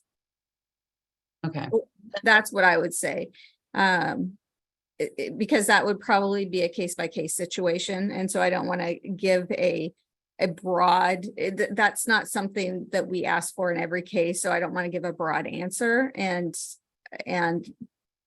it be really needed in a particular case. So that's what I would say. Okay. The next question in the chat is there a way to obtain written policies around investigation procedures? Absolutely. You can obtain them from the DCYF website, and some of the handbook's being rewritten, but it's also on the DCYF website. And otherwise our WACs and our RCWs, again, like anybody else, those are searchable. So we can, I think Aliza does notes after these. I'm looking at Aliza, no notes. Usually community engagement is tracking for these meetings. I'm taking some notes. Okay. But in terms of minutes and sending out notes afterwards, that's community engagement. So I'd be happy to provide a link and also the RCW and the WACs that you could go to find CPS WACs and such. Thank you. I just need to know who to send it to. Community engagement. Okay, I'm not sure who that is. Oh, we'll put our email in the chat for you. Okay. I'll reach out to you. And then we'll reach out. Yeah. Okay, thank you. All right. The next question says, is it protocol to ask what would normally be called HIPAA questions? Kathy, do you want to expand on that? I don't know what that is about. I would love to expand on a lot of things, but that was my written question. Is that a normal procedure to ask HIPAA related questions? Right, like what? Like, do you have a history, maybe going back to high school, of drug and alcohol abuse? Are you currently on any medications for mental illness? Are those normal questions that are asked of people? Yes. We Okay. are required to ask about mental health and substance abuse in use.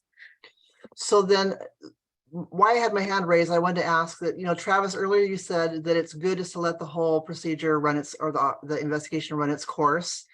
And Melissa, you've also indicated that if there's a concern about what they're asking for, to maybe talk to the supervisor.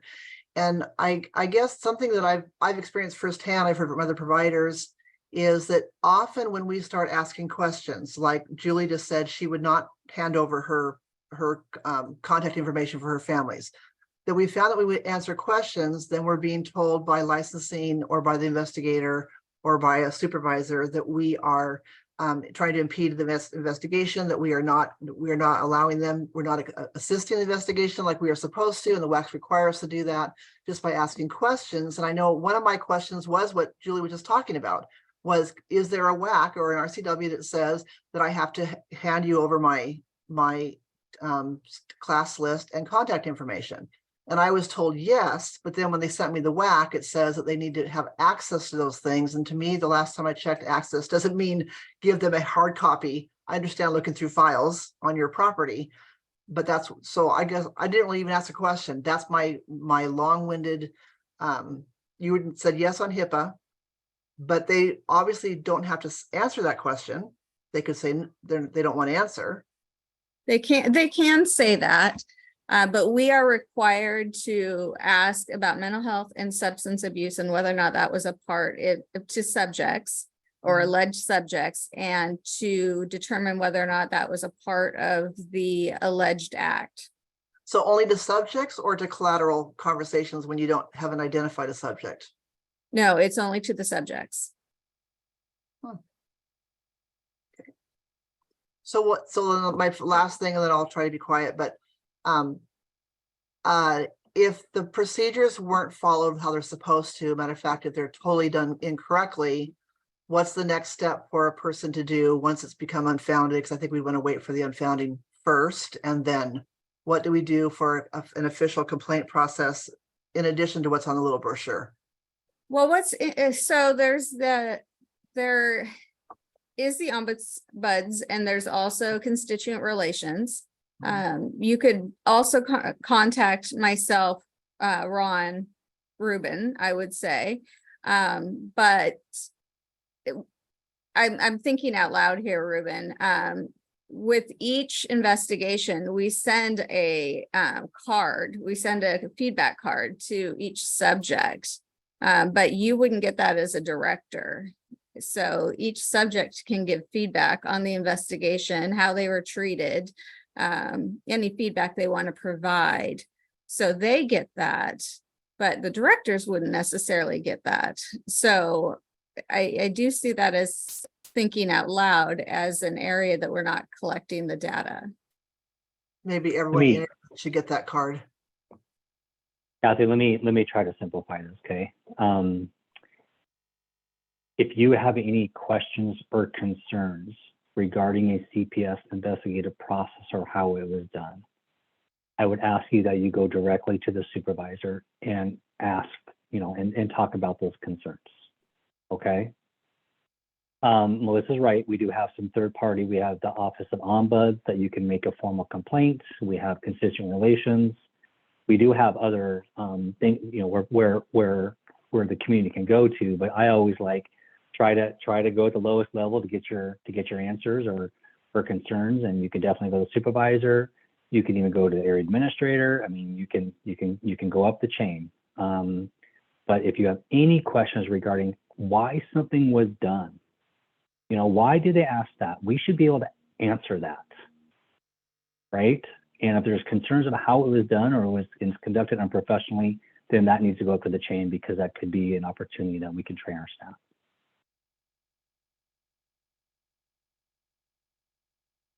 Laura, I see your hand, and you have a question?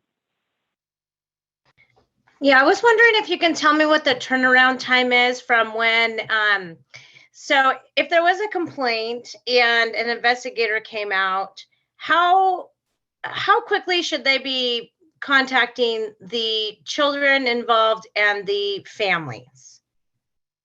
Is there like a amount of days you guys have to be able to, because this is not currently happening to me, but this has happened to me last year where an investigator came out, and I understand the process because I've been through this, right? I've been licensed a long time. I really appreciate that, even though the process, I don't care for the process, right?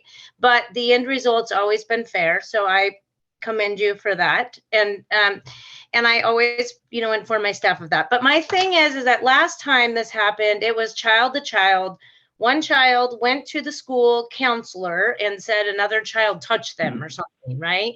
We had no idea what was going on, right? But they initiated a CPS investigation because apparently they were looking at monitoring, right? So the CPS investigator came out on a Thursday, and I went from one of my facilities to the other because I wanted some more information, right? Well, she, you know, there's limited information apparently that you guys can give, right? So I asked some simple questions like, was this on the outside of the clothes? Was it supposed to be on the inside of the clothes? Like, you know, do you have any information? Because it's also my job to protect kids. And I think sometimes, I think the CPS investigators don't treat us like we're trying to protect kids, but it's also my job to protect the kids, right? And so I wanted some information. I couldn't get any information. They said they didn't have any information. It was too early in the investigation. And so I gave them 2 kids' names. So obviously I knew those 2 kids were, I needed to, you know, we always watch, like we don't have any hidden spots. We have cameras, right? Like for this very reason. But in the meantime, you know, we're told that we're not supposed to contact families or talk to the parents, right? Is that true? Because I didn't do that. And so I waited for the investigator to do that.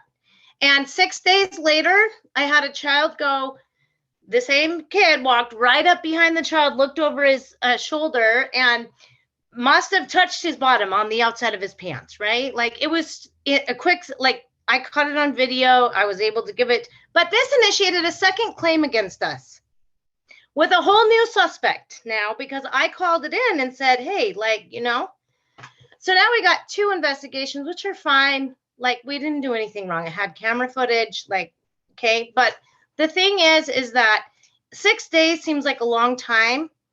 And it leaves us in a very vulnerable position for 6 days to not know what's going on, not be able to talk to the families, and just leaving my staff to sit and wait. And so now I got another additional staff member when I feel like if they would have contacted the families could have talked to their kids. I could have got information. I could have talked to the whole class. We could have, you know, not had a second person listed. In the end, both were unfounded, but I just want to know what the process is.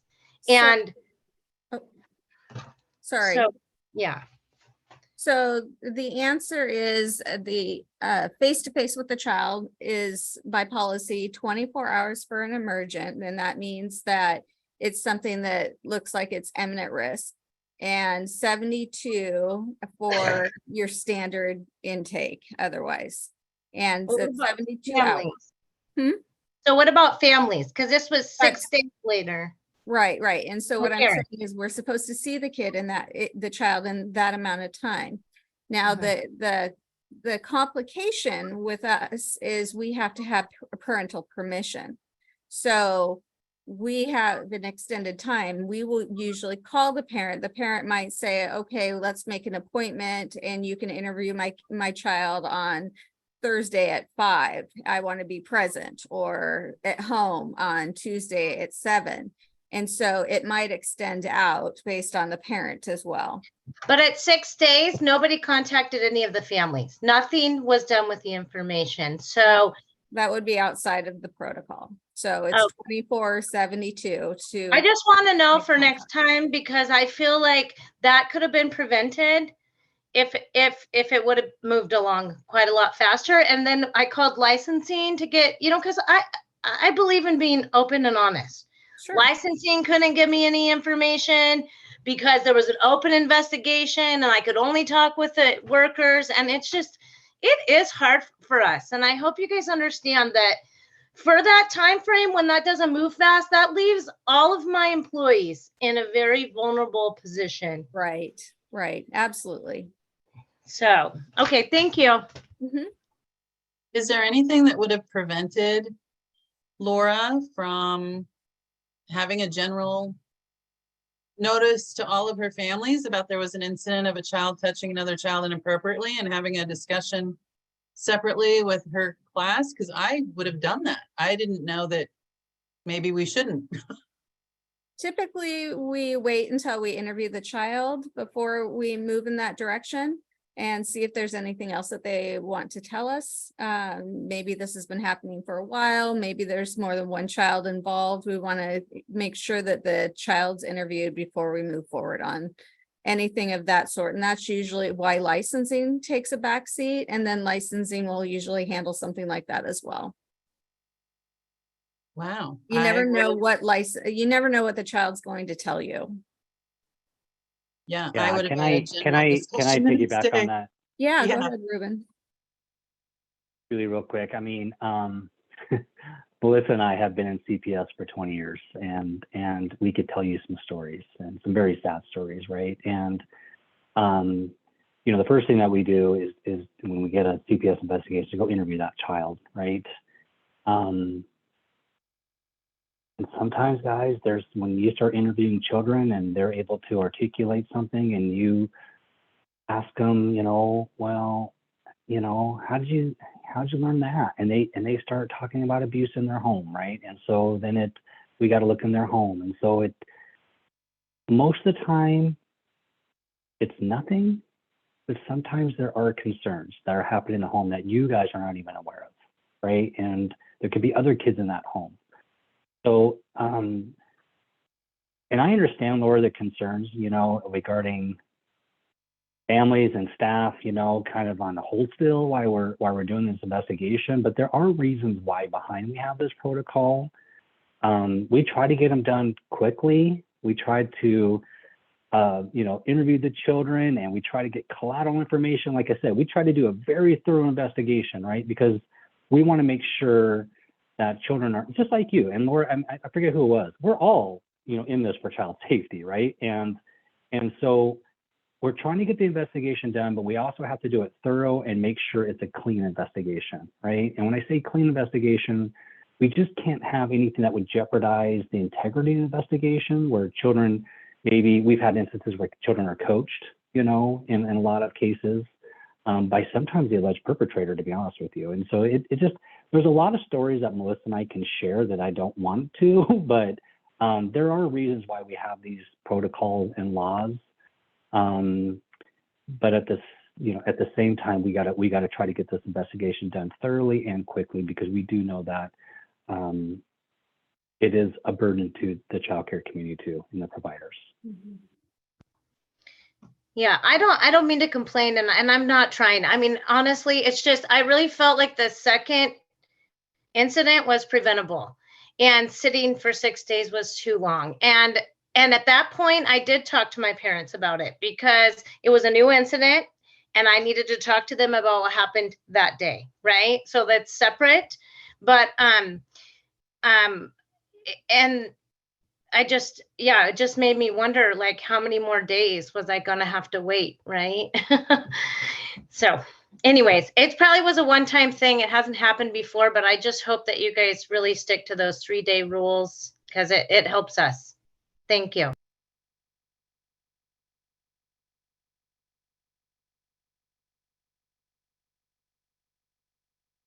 So do you have to have parent permission to interview the child if you're coming to the center? Yes, we, if it's a victim child, yes, and we get that ahead of time. Okay. Unless the allegations include that the parent is the subject.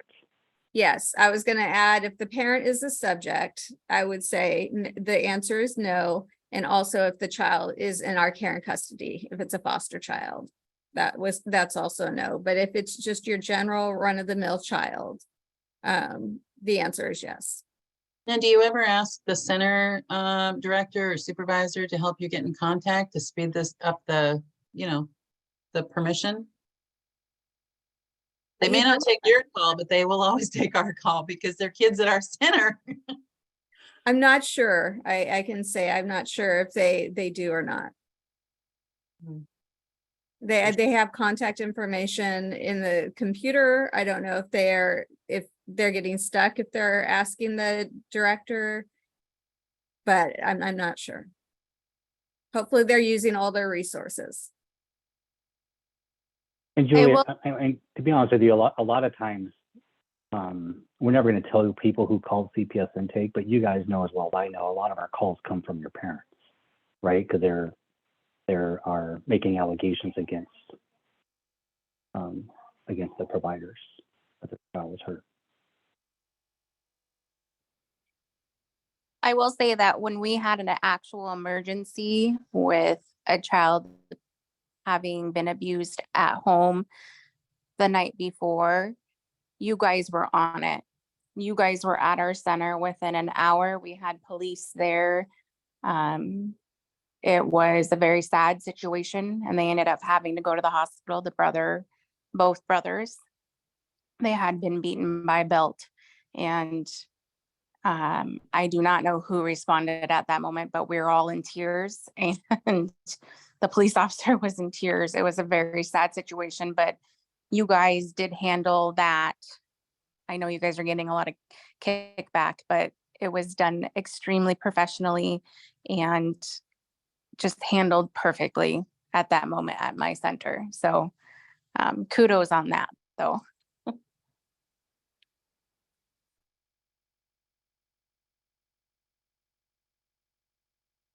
Well, I'm not sure, but I think we started 30 minutes early. Anybody remember? I mean, do we have final comments, questions? Otherwise, I think we're wrapping up early. Can I ask a follow-up question? I know you answered it earlier, but Ron's in Italy, so I want to make sure. If there is an issue where we do not believe that the protocol procedures were followed, matter of fact, not even closely followed, we've already talked to the supervisor.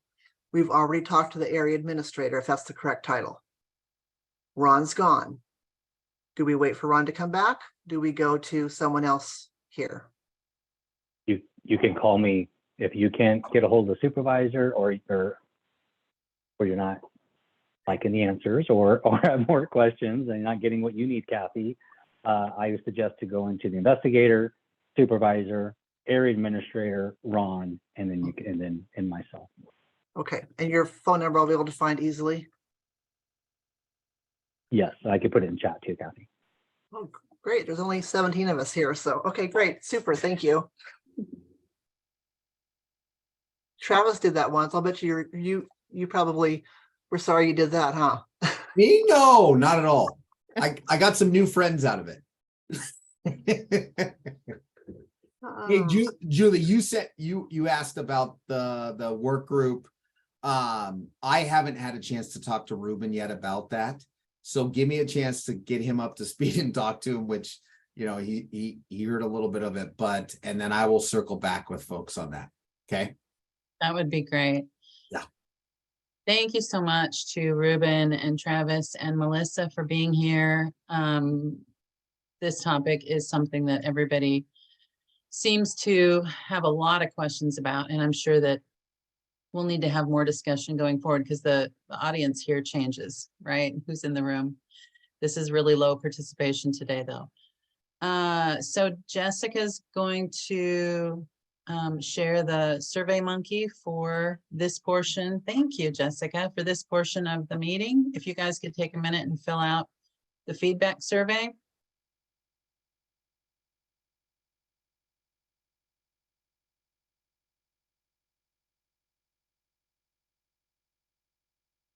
Thanks, Melissa. I'm gonna hop off. So thank you so much. Thank you. We appreciate you coming on today. This answered a lot of questions. Thanks for coming.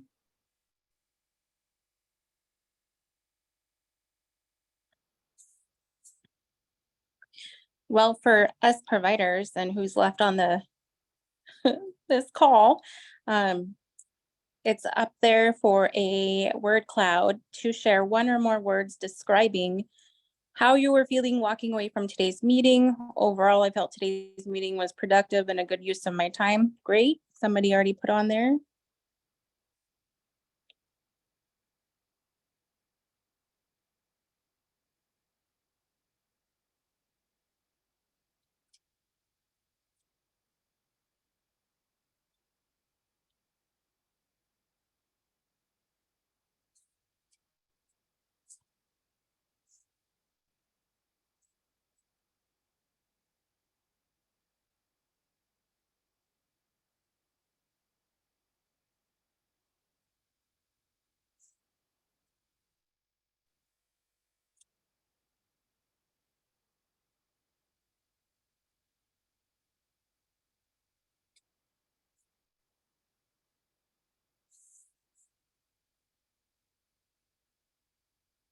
If you haven't taken the Mentee, please fill that out along with the Survey Monkey.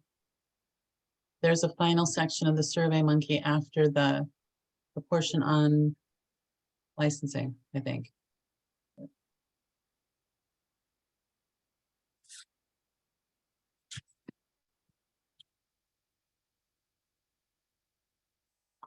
All right, community engagement folks, do we have any final thoughts? Oh, sorry, Katie. You've got some announcements. Oh, just that. Were we still doing the word cloud? There we go. There's the date for the next one. We don't have a word cloud today. Be sorry if I forgot to update that. Okay, no worries. Well, our next meeting is going to be June 14th, 2023. If we could share that date so we can get more providers on these calls. I mean, it's really productive and beneficial for everybody to be a part of this. So I don't know what other layouts and groups we can share it with, just so we can get some more providers in on these calls. Also a good reminder, I know that you guys got an email, I think last week, but we're going to be kicking off recruitment for the subcommittee and starting this month. This is an opportunity for people to re-up on their membership if they want to stay on and recommit for a term, and also bringing fresh faces in. So yeah, if you have any providers in your life that you think would be good to have on the subcommittee, please do start talking to them, and we'll have information that you could forward and share out to you in the next couple weeks. We have Okay. regions that are unrepresented. We need to cover the whole state and make sure there's providers from all corners. Okay. In the And we need to middle. free up those. In the middle. We need to free up- yeah. Laura's here representing the middle today.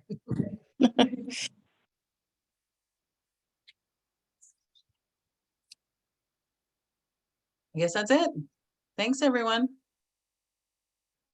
Thanks, everyone. And Julie and Katie, if you could stay. Yep.